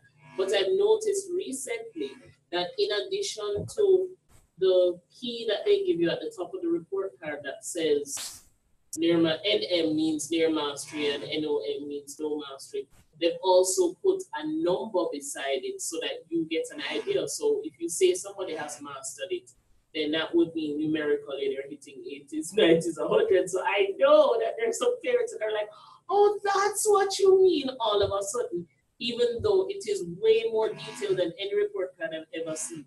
I mean, 3 pages front and back of a brochure. Wow. Detailing, is he reading and understanding instructions? Is he able to work by himself? Is he adding numbers up to 200? Is he able to count up to 200? Can he recognize his letters and shapes? I mean, it really is very, very detailed. But I was just telling Courtney that the problem that I see with parents and wanting numbers applies all over the place. At the school that I teach at, we make it a point of not having any tests or exams for 7th, 8th, or 9th grade, because we're trying to get them to build those IT skills and apply them everywhere, even if they don't do CSEC IT for 10th grade. And I got an email from a parent that wanted to know why her child only got 70 for behavior because she's not a bad behaving child. This is when they ask you as the teacher, do you think your behavior ranks are 1 out of 10, 2 out of 10, I put 7. I was like, yeah, she's not terrible, she's not, standing up for what is right. But in my mind, I'm going, yes, a 10 or a 9 or 8 would be somebody who says, you're not behaving right, and she just sit down and do her little thing and she chills. So I'm like, yeah, she's not exactly middle, a little bit above that, 7. No, why did she get a 70? She's not a bad behaving child. So it's going to take several generations, I think, for us to get away from numbers. It's going to take a while, because even in my household, we're not crazy about numbers. I mean, we know that our daughter gets good grades, so we're all right. But her grandfather, my father, how is she doing? All 90s, all 100s, because if she's not getting 90, she can't get all 1s, and she's going to need a scholarship to do medicine. Oh, you see my face? Yeah, exactly. All right. Thanks, Delia. I think if we had this kind of reporting system, we would catch a number of our underperforming students who they have pushed on from one level of the system to the next. Mainly those who go on to secondary level education and unable to read and write properly. So this is something that we really should consider, but the onus is on us as teachers. You cannot have a child or student in your class for an entire year and not recognize that the child cannot read. I think it is almost impossible. I think so. I don't know what anybody else thinks. I think if you have a child for an entire year, you should be able to recognize if the child cannot read. So these are some of the issues that we have to grapple with. And when we're planning, we have to make sure that we plan for these students with exceptionalities, those who are, they claim to be the super bright ones, or the ones who can finish the task in no time. Also, what about those who are not performing so well, who might need assistance? We have to plan for them as well. So all of this we have to do in our lesson plan, right? All right, with that said, I want you to continue the plan that you have, but there is a lesson plan outline that's the very first document, the very first link in that section. It's a Word document. Let me see if I can share this.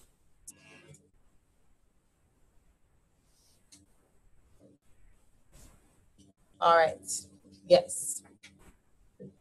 All right, so this is the lesson plan format that you are going to put, you're going to use and complete your lesson. It is small. Okay, I will enlarge. Better? Yeah. All right. You're welcome. All right, so you put your name, the lesson title, subject. We have all of that already. It's Introduction to Programming Pascal, Information Technology, grade level. This will be grade 10. The date, length of lesson. Now, I did not give you a time, but I'm going to put 40 minutes. So you put 40 minutes. So you put your general objectives, which would fall, let me just, I don't know if you've looked in the syllabus to see the objective that is aligned to that particular content. So you put your general objectives and then you select your specific objectives, whether or not you want students to be able to write a code of perform an output statement, or write a code to perform an output statement in Pascal, whatever it is, your objectives. Don't go beyond 3. No more than 3 objectives. And then you list your materials. Any questions that you plan to ask? We're going to look at questioning later on. You'll write the questions that you want to ask. How you start your lesson, how you will capture and focus the students' interest, how you will help students understand why it is important that they learn this particular topic. And this should be about 10 to 15 minutes, this part of the lesson. I don't think you should go beyond 10. The middle of the lesson, identify and describe the steps of the lesson, align the content and activities with the lesson objectives, use a variety of instructional strategies to meet the needs of all students. I want you to start to put it together. You might not necessarily finish it. You might not necessarily finish it now, but I want you to start to use this format and put the lesson together. Remember, you started as a group. I want you to individually complete it. Right, so you do the ending of the lesson, describe what you and the students will do to close the lesson, indicate how you'll ask students to demonstrate their knowledge or skills in some new way, and allow you to assess student achievement of the lesson objectives. In this, I also want you to put, for the beginning, middle, ending of the lesson, I want you to put some timing. I want you to put the suggested time that you think you would spend on each of these areas. Am I clear?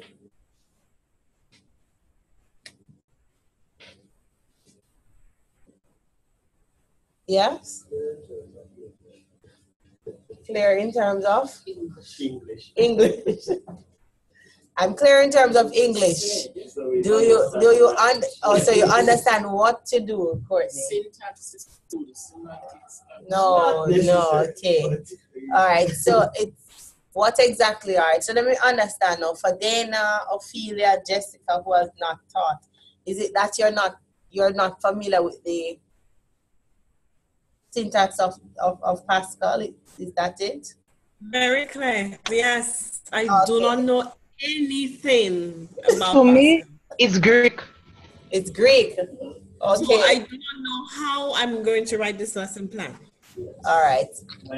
All right. Maybe you could all right, what you'll do, let me ask you to complete it as your group, in your groups. Complete it in your groups. Complete this lesson in your groups. So use the same format. I had group 2 so that Taylor and Dexton, who are most experienced in this area, can assist. So work with Dexton, Dana, and says Dana, Jessica, and Dexton, you work together, and the other 4 work together, and use the template given, and you just fill in the blanks and complete the lesson together. All right? All right, so I'll allow you to work on that for the next. I think you are far advanced in your lesson. So we have 20 minutes before 1. So I'm going to ask you to work on that for the next 20 minutes.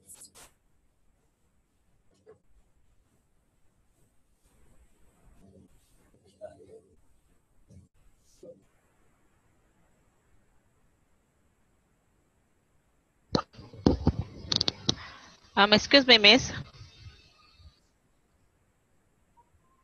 Yes, go ahead.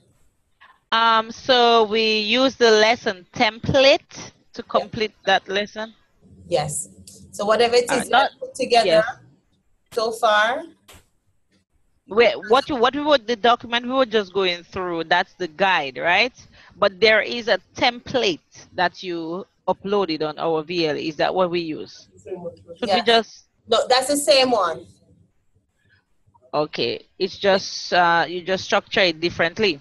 Right. So you take that out. The document I was showing you, you complete. Right.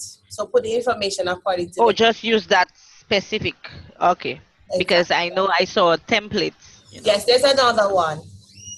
Okay, but just Right, use I this want one. to use And this. that's the one we use for the micro teaching 15 lessons as well, All right, right? let's take it one step at a time. Okay, Let's work on this one now. all right. Okay. Right to the summit. All right.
Produce today, have everything in, and bring back the same boxes.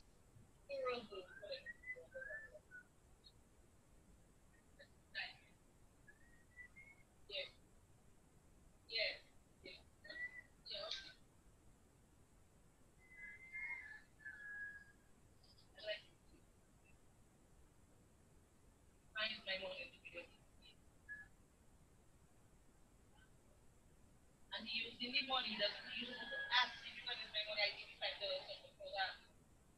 Taking my money and telling me like that. Give me them.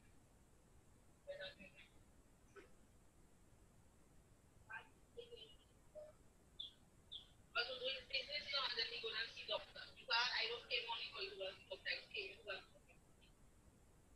launch everything.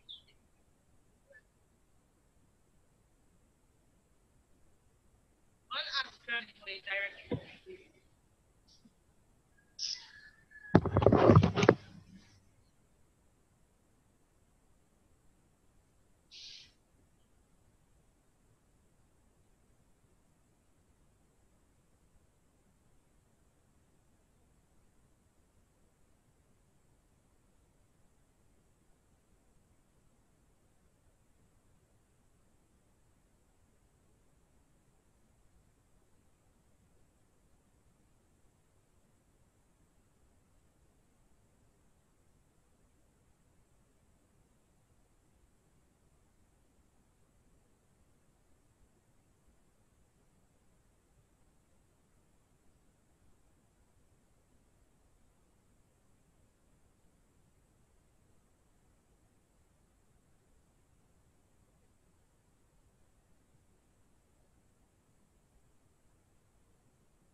Okay, is everybody here?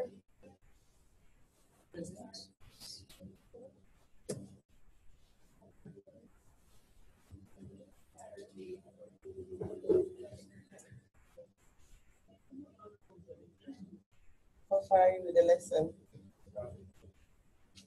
Not very far. Because we have everything done, but just to post it on that stuff. Okay. All right. Well, it's lunchtime, and yes, so we're going to break for an hour, and we'll get back at 2 hour time, 3 your time, and hopefully by that time you'll have your lesson because we really want to look at it. If not, we'll look at the lesson. I'll give you some time. I really want to look at the lesson today. I want to see what you've put together. So we're going to break for lunch, and then we won't go all the way to 3 because we have persons who have some appointments to go to, right? So we meet back in about an hour. Enjoy your lunch. Thank you.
Talia.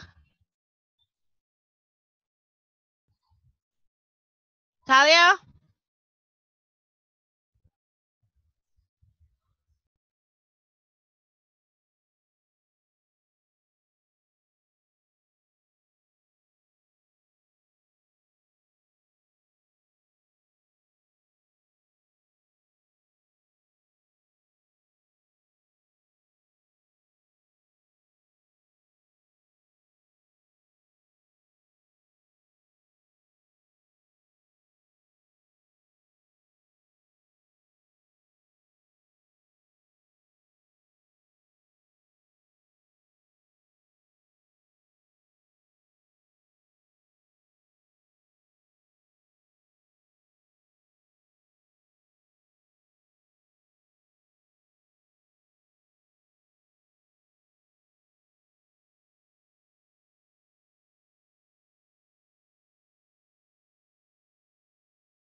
Hello. Rosalind, Jessica, Dana, Dexon, Ophelia, where are you guys?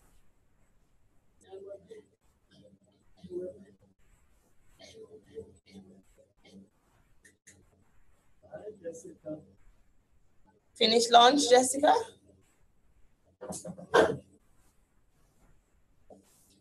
Yes, I did.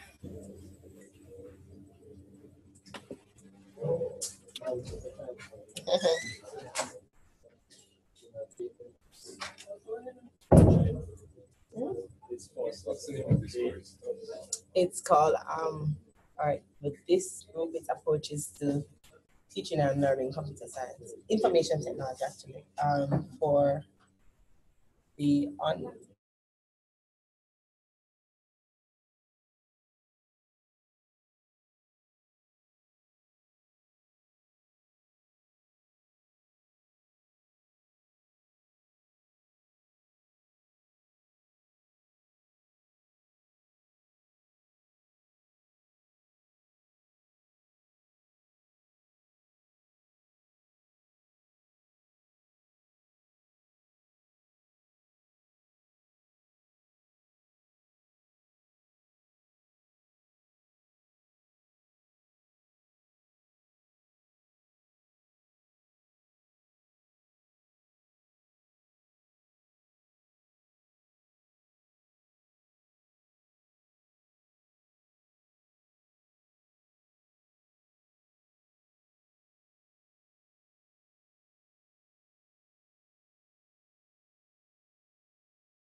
Okay. Sorry, Dana. I was talking to another student. I wasn't talking about the session. Okay, so I think we're all here. Maybe Ophelia, Dexton, and Roslyn are still munching somewhere behind the camera. So, Sharing. all right. What I want to do is I want to see the lesson that you've put together, and then we're going to go through bit by bit. We're going to look at the objectives. We're going to look at the activities. We want to check. We're going to go through and analyze, and if necessary, modify. So critique and, if necessary, modify the plan that you've put together. So show of hands if you've completed the lesson plan. Okay, 2 persons. Oh, so that means, oh, Jessica and Dana are on the other team. So chances are Rosalind and Ophelia should be finished. Yeah, okay. How far are you, Dana? Okay, Dexton has it presently. I emailed it to him, so he's adding his part to it. So as soon as it's done, I guess we should be completed. Okay, I'm not hearing. 1 second. It's not through here. Oh, sorry. Forgot I'm technician. Go ahead. You want the speaker or you want the I'm not hearing. Speak again, Dana. I'm not hearing. Oh, I was saying that Dexton is finalizing everything. We sent him. Still on hearing?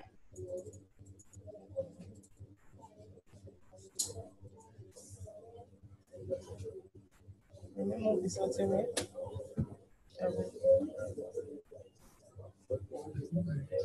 You heard me now? I heard something. Where's the shorts? No, you ask to speak again. Can you speak? Let me hear Jessica. All right. Hi, she was saying that we sent our part to Dexton and he's putting everything together. Okay, all right, thanks. It was a little loud on our part. Oh. It's not your fault. We turned it all the way up. And so it was very, very loud. Oh. Okay. All right. What I'll do then? Do you have the document typed? Yes, sorry, yes, Okay. yes, we do. Okay.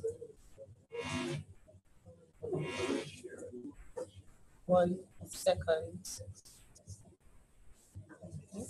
You said okay? I said 1 second.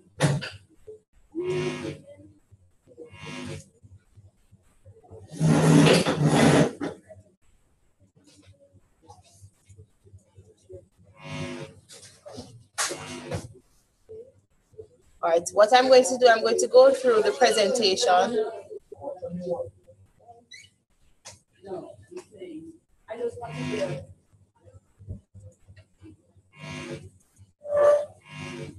All right, so there's a presentation on writing objectives. I want to go through that presentation, and I'm waiting on the other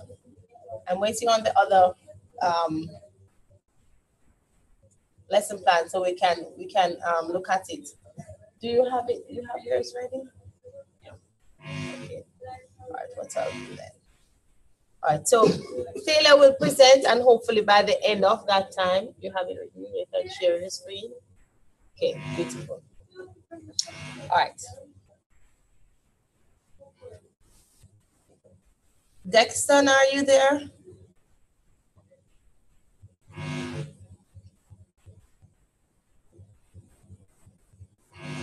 Okay. All right, so what I'll do, I will allow Taylor to present first before going through that presentation, and hopefully Dexton will be able to present as well. Those who are not in the group, I want you to pay attention, and I want you to, you're going to critique the work that that group had done in putting together this lesson, okay? So go ahead, now putting you on, I don't want to put any pressure on you, Taylor.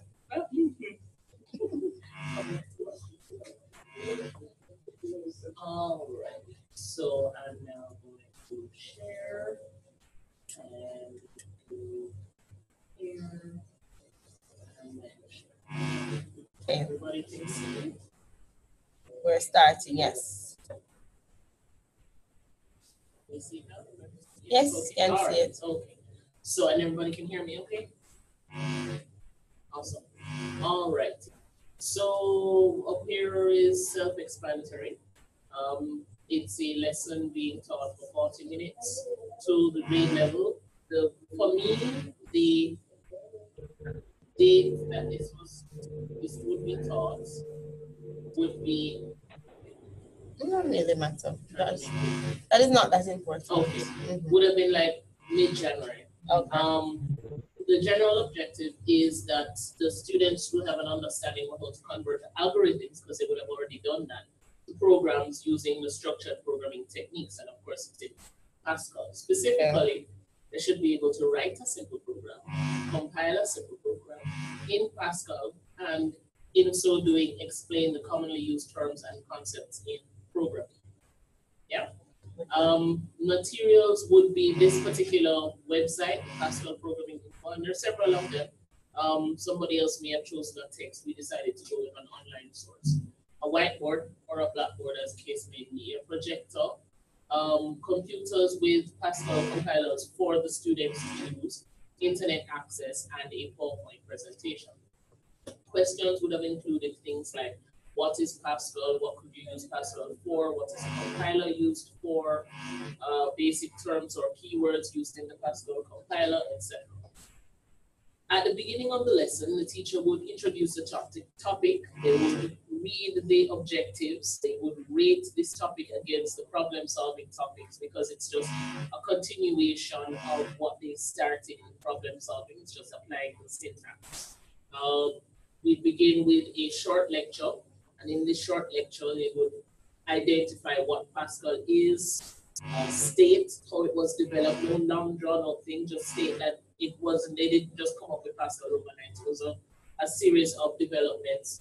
Categorize it as a high level language because they would have already done high and low level languages. Explain that Pascal is used to help students learn about programming, about compiling, and so on. The teacher would write down the keywords on the whiteboard or the blackboard, or perhaps project them, because as we said, transference of knowledge, we want to point out things that they just heard in the lecture. Maybe as you are talking about it, write it down. Students would be encouraged to note the key points in their own note-taking medium. The middle of the lesson would be about 27 minutes, and in that time, we introduce the topic. Oh, we had that as a repetition, sorry about that. So there's a little repetition there. Yeah. So where did my thing go? Okay, there was clearly an error made. The whole of the middle got changed. Oh, right. Let's see if we can find that back. The bulk of my lesson just disappeared. Okay, alrighty. It's a good thing that you keep these things somewhere. Okay. One moment, please. Okay. So Taylor's sorting out her technical difficulty. Yes.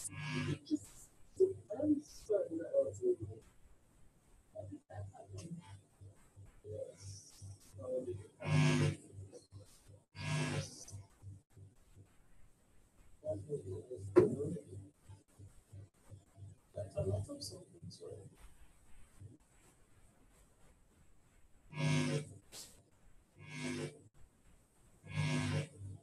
Okay. Try this again. Right. I could terribly sorry. I'm gonna fix this so that it looks more decent, but Okay. things are there. We begin by projecting samples of the source code, and we'd also project a couple of programs in their compiled format so that students get an understanding of the things that they can do with it, what it looks like, what you can do with it. And then you would ask the students to do some research for about 10 minutes, as well as consult what they've just heard, what they've noted, and they would answer the two questions: what is Pascal, and is Pascal for them as a young student programmer? We would then jump into the syntax. So we would show what is required of a Pascal program, specifically this area, the program line, the program header, the begin and the end, because we want to introduce them slowly but surely to the syntax. They would have been introduced to the term syntax, so you would revisit that at that point, and we would introduce them to the output syntax. That's where we're going to begin. When you're doing Hello World programs, you're just interested in your program putting things on the screen. So we'd introduce write and we'd introduce write line. We talk about the difference between them. We'd explain how you compile using the particular editor. Each Pascal editor has some slight differences. Some of them you can use a mouse with, some of them you can't use a mouse with. Some of them require you to have input and output at the end of your program header. Some of them don't. So whatever is specific to the editor that you are using at your school or in your class, this would be when you introduce that.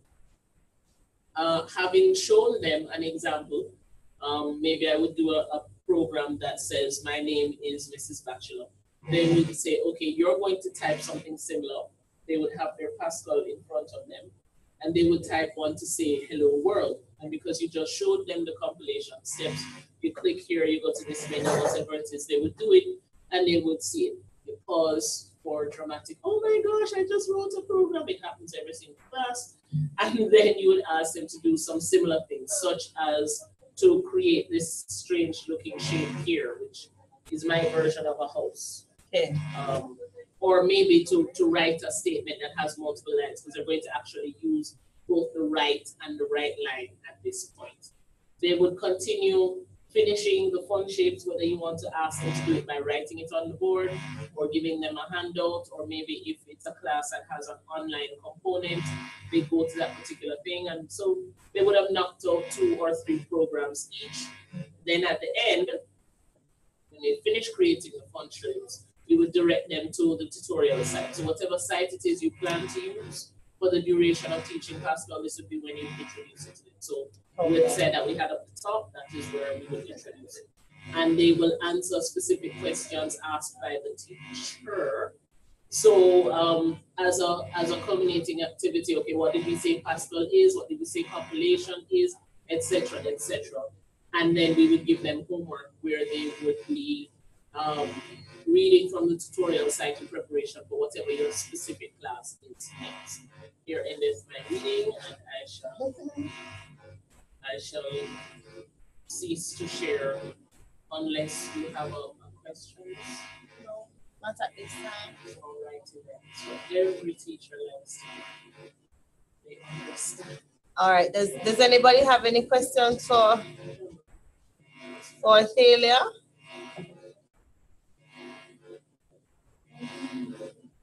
No? Yes? All right. Okay. Waiting on the Dexton, but I'm going to go ahead and present on this. Oh, Dexton, you're here. Beautiful. You have the lesson you want to share with us? So we can look at it.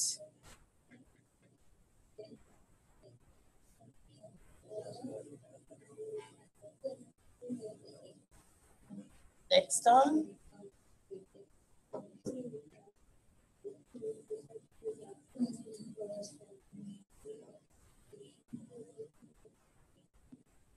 Okay. Is everybody else hearing?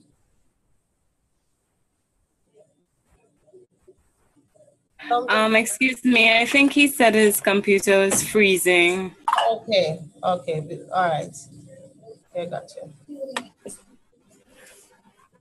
All right, so let me go quickly. I'm going to look at writing your objectives.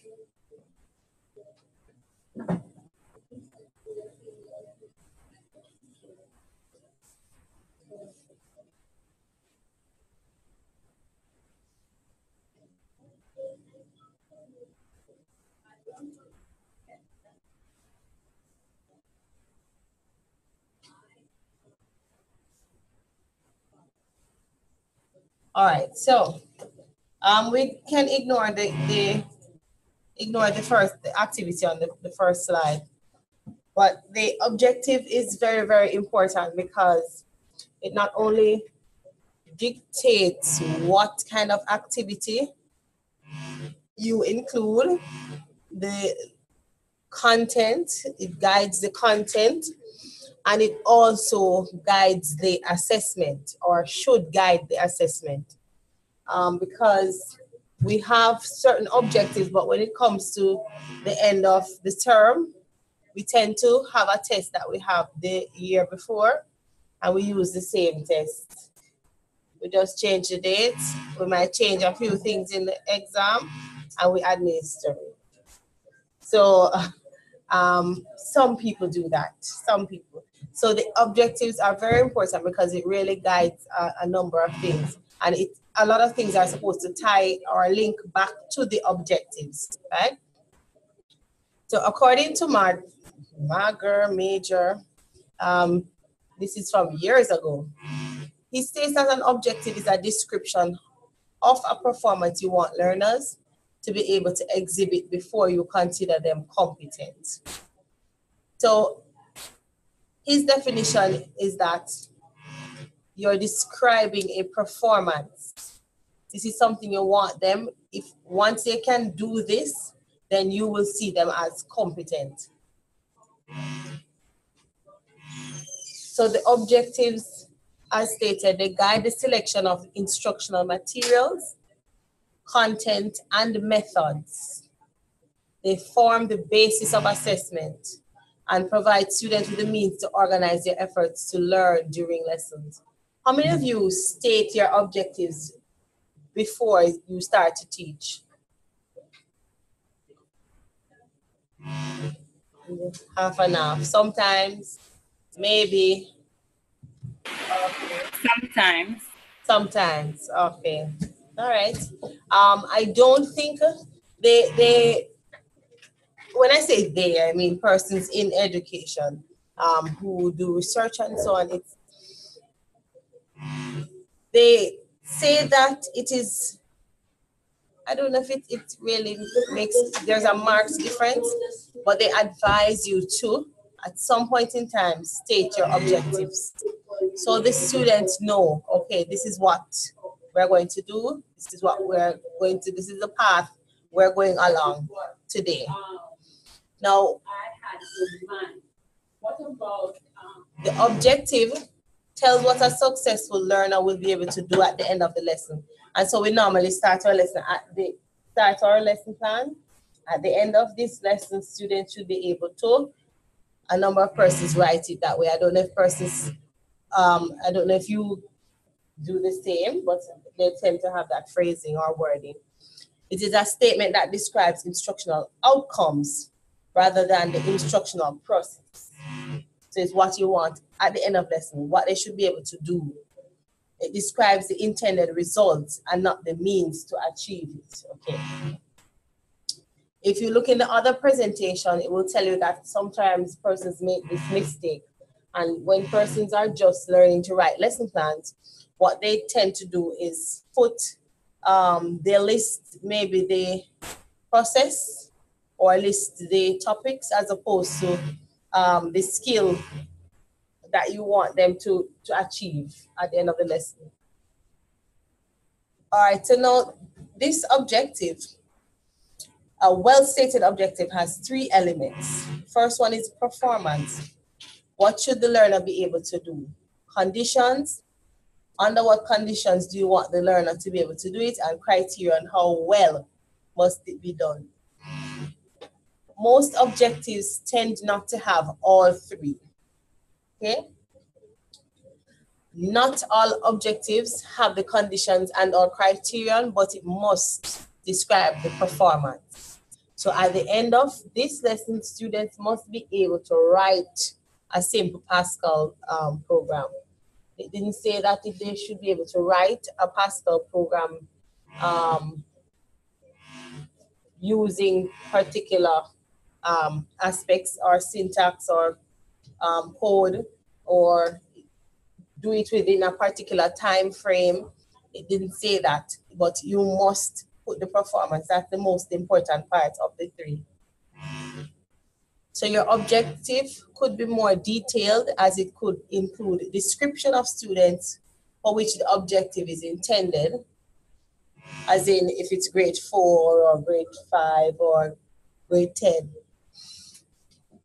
Or a description of the instructional procedure by which the objective will be accomplished. Miss, I have a question. Yes, go ahead. My question is, for our lessons, would you want us to have well-stated objectives showing performance, condition, and criteria, or just performance? No, I'm not going to tell you that you need to have all 3 of these things for your objectives. And not because, yes, it says well stated would include all 3.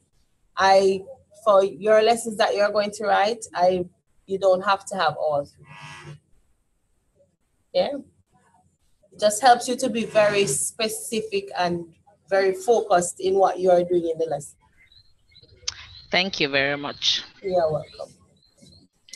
So note that a performance may be visible, such as writing, printing, drawing, etc.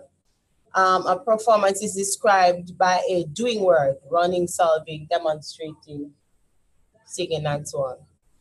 It is advised that you not use being words such as understanding, happy, appreciating when writing objectives. Now I'm going to pause here because, and I think I've mentioned this before, persons they want students to appreciate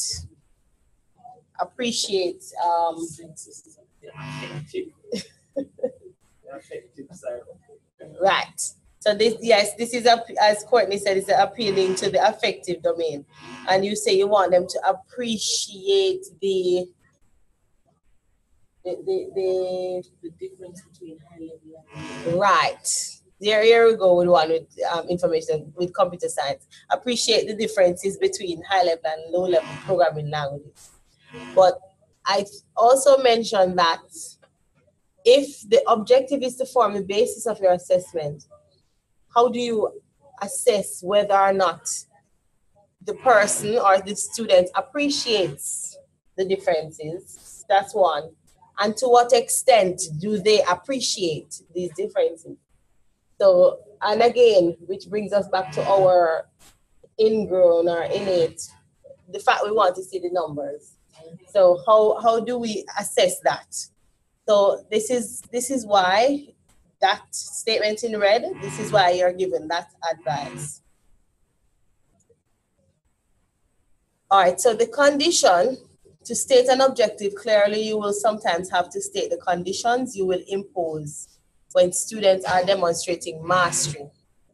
So here, given a linear algebraic equation with one unknown, students should be able to solve for the unknown without the aid of references, tables, or calculating devices. Now that is a long objective, but this is demonstrating the inclusion of the performance along with the condition, right? So this is one example. So it tells you under what circumstances the student should be able to write the solution without the aid of references, tables, or calculating devices, right? So that part is the condition. Following? Yes? Yes? Okay, all right. We're still awake, we can go. We have a few more minutes to go, just a few more minutes.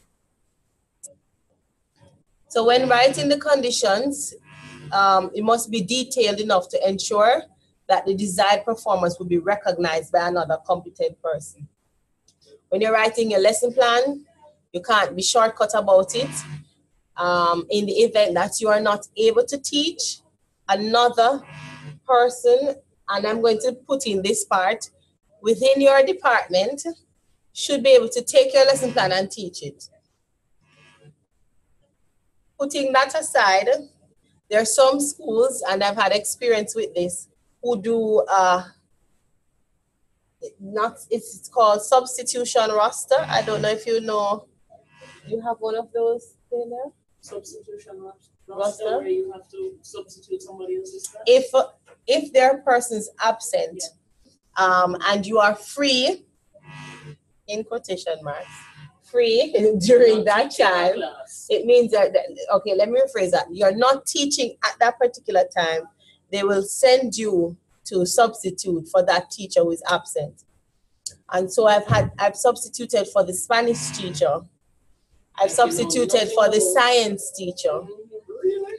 Yes. And you're not teaching any of those? No.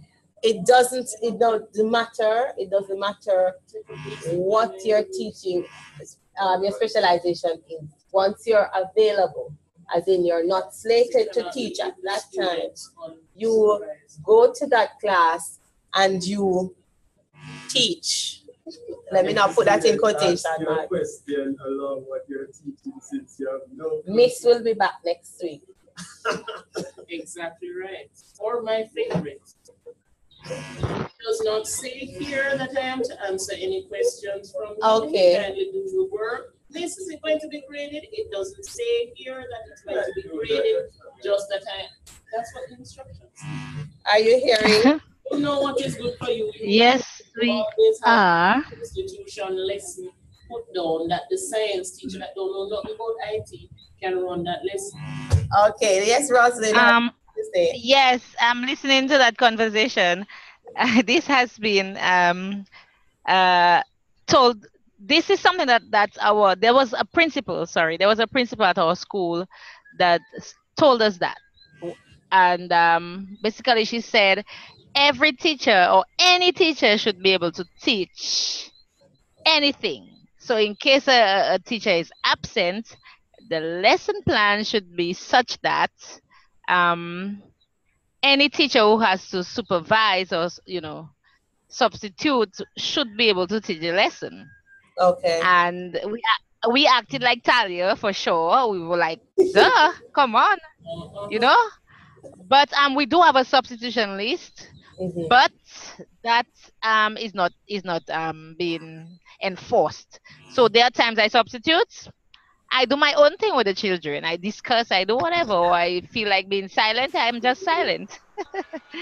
So, but I do think, I agree with you that in the absence of a teacher, another teacher should be able to teach. I agree with you. I agree with that. Yeah. I this is why I said the first time that anybody in your department who has the same specialization should be able to teach it, because you can't have a programming lesson plan and expect the science teacher or the Spanish teacher or the English teacher to teach it effectively. Well, certainly not effectively, and they wouldn't probably have a clue about the content. So, as Rosalind said, technically what you're doing there, luckily for me, I had a background in Spanish, so I could go and I was asked questions and I did answer the questions, Delia. But it's what they do though. It's the main thing is that the students are not unsupervised. That is the main thing. So like Rosalind, what Rosalind would do is to just engage them and just keep them there. But so is that the purpose of the principal? I miss. Yes. Yes, this exact thing happens in my school. No class is supposed to be left unattended at any time. Yes. So there's a roster, and the teacher usually she has to leave work. If she cannot leave work, then somebody in her department has to leave work, so that the teacher that is available at the time can take over. You don't have a choice. You have to go to the class. If the principal passes and sees you're sitting down and the students are not doing anything, then she's going to get upset at you. You have to do something with them.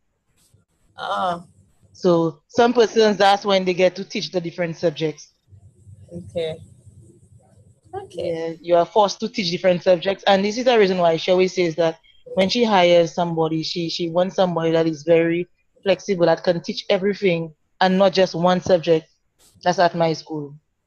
At the primary level, you should be flexible, but when you get to secondary level and the knowledge, the depth of knowledge in each subject area, it gets greater, more demanding, then it's going to be difficult. I don't expect a social studies teacher to be able to teach programming.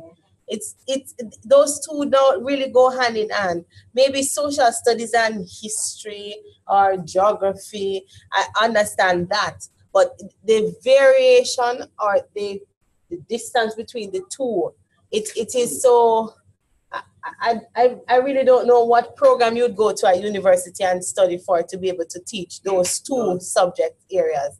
So this is why I'm saying now, yes, maybe you did programming up to 5th form at your high school, but you decided to move on and do social studies or history.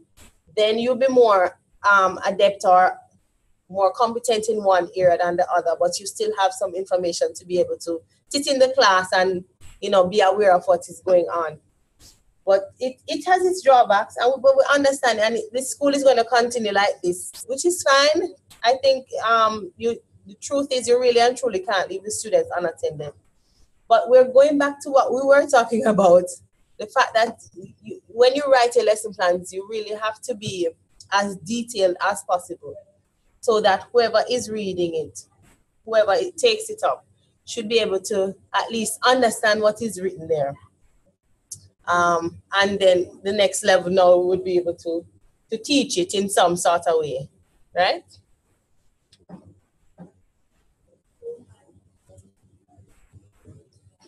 All right, so when deciding on the conditions to include your objective, to include in the objective, you keep the following questions in mind. What will the learner be allowed to use? What will the learner be denied of?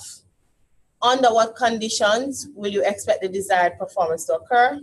Are there any skills that you are specifically not trying to develop? Does the objective exclude such skills? So you have to bear those in mind.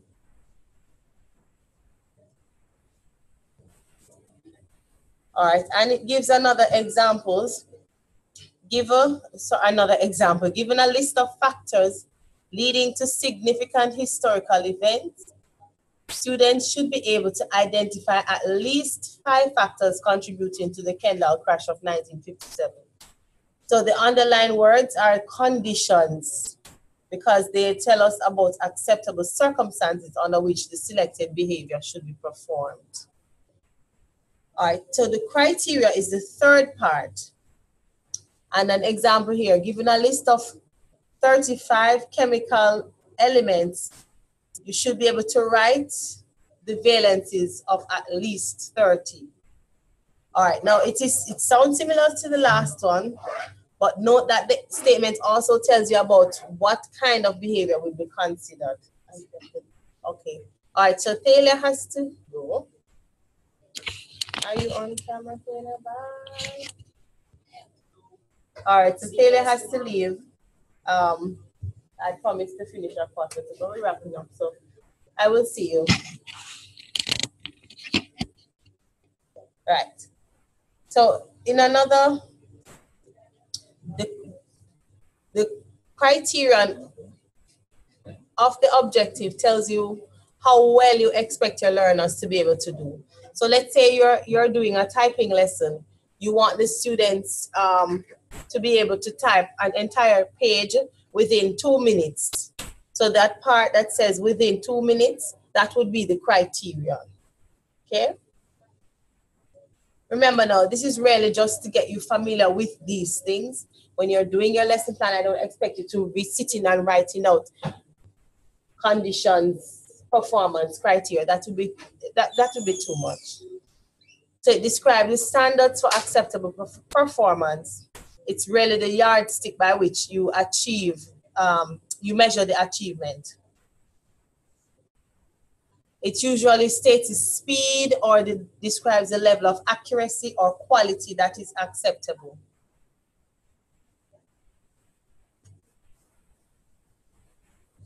And there are 3 main ways to indicate the criteria. 1, if an intended criteria has been made explicit in some documents, whether or not you, at some point in time during the lesson, you made the students aware of it.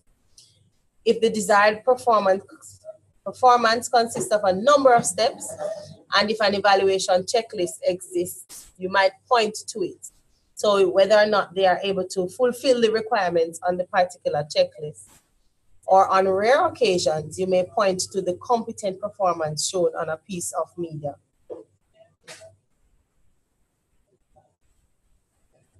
All right, now, pitfalls to avoid.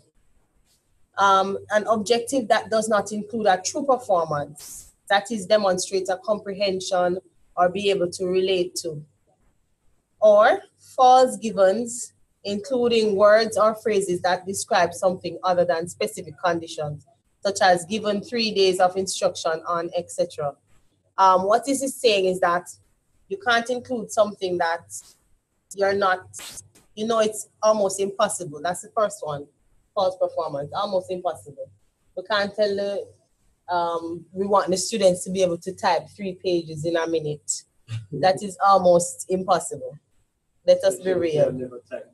Exactly. So these are things that we want to look for. And you want to be as specific as possible. So you want to make sure the time is as specific. You don't want to go all the way as 3 days. You want to be quite specific. A criteria that tells the learners little or nothing that they don't already know. So to the satisfaction of the instructor. What do you use to measure the satisfaction of the instructor? So again, you have to be clear when you're stating. The objectives must be one specific, two must be clear. All right, so the last slide has an activity for you to write some objectives, but I'm going to leave that for now. We're not giving you any homework. You already have your micro teaching to sort out, among other things. Are there any questions? Question. So as it relates now, well, this is more so along the homework side of things. Yes. If you said that we're not going to be doing all of the detailed objective writing, so I guess more likely we'll mostly have the performance part of it, since that's something that's the most. Yes. You have to. As it relates to the formatting for the assignment, the one that we are now using at this template, is this what you're expecting for the assignment? Lesson plan portfolio? Yes, or is there something? All right, I know everybody wants the answer to that. Yeah. There is this is simpler than the lesson planning template that we have. All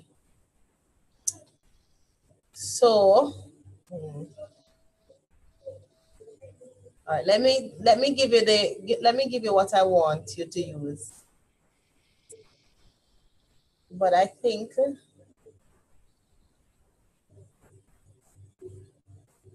I want this template. All right, there's a template. It says lesson planning template, and I find that this students tend to have a challenge using this particular template. Where is that one for you? Oh, yeah. Yes, it says it's there. It's in the same. If you look in the same section that says planning for programming instruction,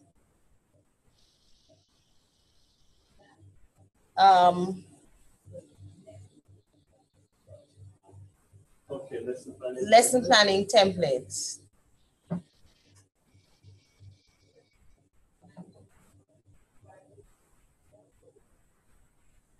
What I'll do, and I promise you by the end of this week, you will know what we're going to use.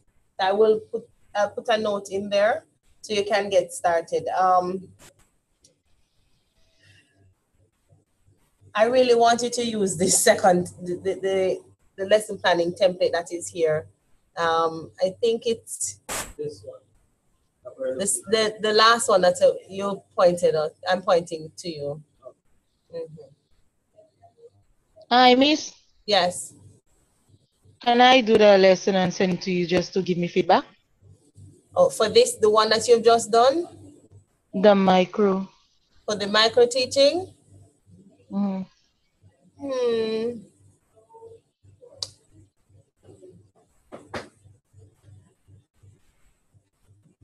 I think if, can I ask you to ask one of your peers? Would that be sufficient for you? No. Are you hearing me? No. Yes, I am. I said no. Oh, you said no, you don't want to. All right. Okay, send it to me, and I'll give you, but you have to allow me some time to give you feedback. Okay, so if you're planning to micro teach tomorrow, you can't send it to me today. So you just give me some time. All right, so no problem. Okay. I'll give you some feedback. But you have to tell me specifically what you want me to look at. Okay. Right, so just send it to me and I'll give you feedback. Okay, thanks a lot. All right, you're welcome. All right, so this, all right, let me just answer right now. Miss Mary? Yes, I've done something I can't. Sorry about everybody. No problem. So you're saying that the template that you have on ORVLE, yes, this is the one that we're supposed to use, right? Yes, lesson planning template. It Okay, says University of the West Indies, Information Technology and Computer Science. Yes. Yes, that's the one, right? Right, that's the one I want. Okay. I'm sharing screen. Oh, thank you so much.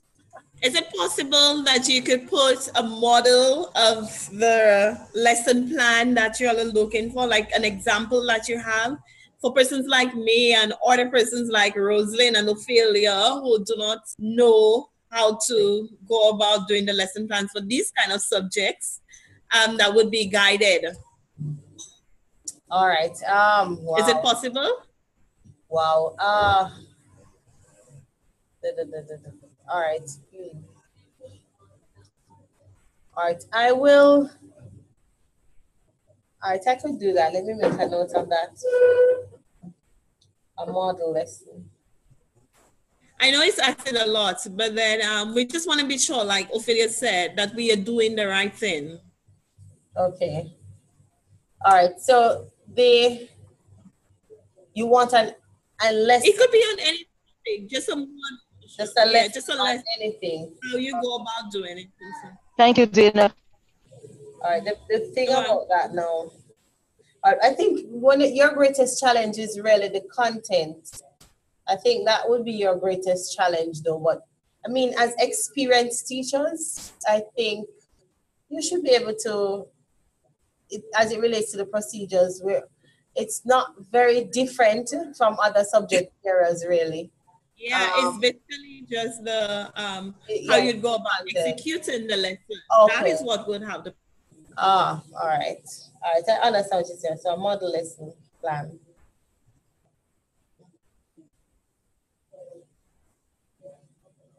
Okay.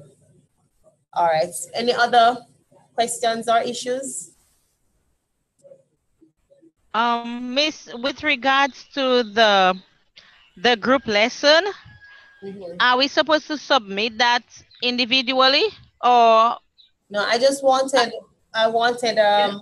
if I could get one copy of each, that would be fine.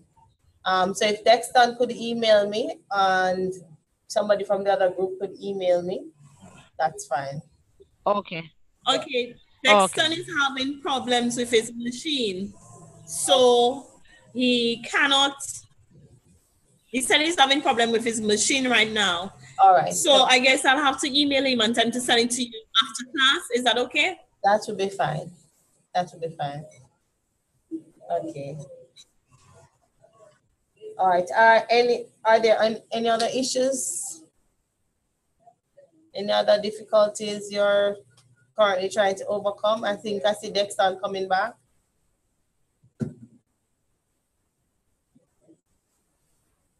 No, we're all good. Oh, okay. As good as can be. Oh God. Good. Very good. Okay. So we use the templates. Yes. I think the one we just use in class is simpler than the template, but we'll work with the template as you say. Okay. Sorry, I just rejoined the class. We're still recording this. Yes, we are. And okay, go ahead. I'm really sorry. I was experiencing some machine problems. That's okay. That's understandable. You can't. Those technical difficulties we have no control over. What we were just discussing is the assignment, and I pointed them to the document that says lesson planning template. It says revised 2014. That's the document I want persons to use for the lesson planning portfolio. What I will do, I will put a model lesson. So Dana had asked for an example or something to follow. So I will put a model lesson or lesson plan so that they can see and they can use that as a guide. Very good idea. Yeah. Very good idea. Okay. All right. Is there anything? One more thing. It's nothing major. I'm curious. What's the significance of having a CV in the assignment that you gave us? All right. It's really it's just to give an overview because it also asks for philosophy. It's really just to give an idea of your background and who you are, your experiences. So that's just basically it. Yeah, it's not. We're not going to go through an application process. We just want to see your experiences. That's pretty much it. So you just put in a bit, right? So consider it background information on yourself. So do we include our experience with UE as well, like mention, where we attend at the moment? Is it too early? Can we do that? I think so, yeah. Okay, all right.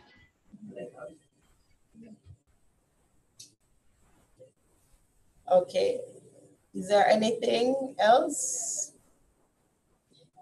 All right, so hopefully over the weekend you'll get some time to organize or micro teach or something along the lines, and you can get that part out of the way.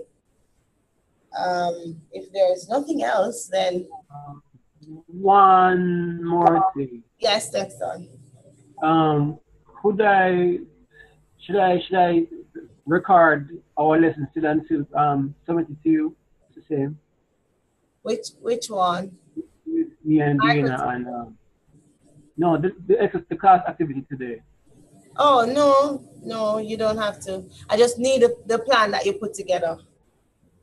Okay. Yeah. All right. All right. So I think that's it. Oh, sorry. Mm-hmm.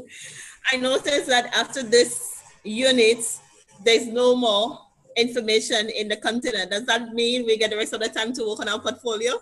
It means that information might not be visible. No such luck there. There's more to go. That's all it means. Oh, I wish that was the case. So Miss, there's no way we can get at least 1 week off or just 2 days off. Oh my God. Well, if you ask me to cut out a little time in the classes so you can get that time, then we could, if we're going to do an extended session and then give you a day, then we could work out something, but an entire extended session, no. No more extended session. No more extended. Okay. Oh no. And I agree with you. 3 o'clock is even past it. It's long. That's long. So I can't just give you a week like that, unfortunately. I do have things to cover, but I will look into giving you some time. I will look into that. Yeah, I'll do that. I don't know if I probably should stop recording. Right. So, all right. So we'll discuss that at another time. I'll think about that. I'll see how I can structure the remaining sessions and see how we can. Maybe we could weave it into the actual sessions and see how we can accomplish that. All right. So if that's it, then you can go and be free and enjoy the rest of your evening. And I will see you next week. 9 to 2. We're not going beyond that. Yes. I see Courtney excited. Okay. Thank you, Miss. Thank you. Okay. And please pray for me because my competition is on Friday. Oh, it's on Friday with your cheese. What is it called? Yes. Coconut cheese. Coconut cheese. Okay. Okay. I wish you all the best. Maybe one day All I'll right. taste what coconut cheese tastes like. Yes, I would love to prepare some for you. All right. All right. You guys, take care. Enjoy your weekend. Okay. Yeah, bye-bye. Bye. I'll see you on Monday. Carla. And also Just for the class assignments that we're looking at, we're supposed to be for the lesson plan, the 15 lesson plan. There's the next one in for you that actually the lesson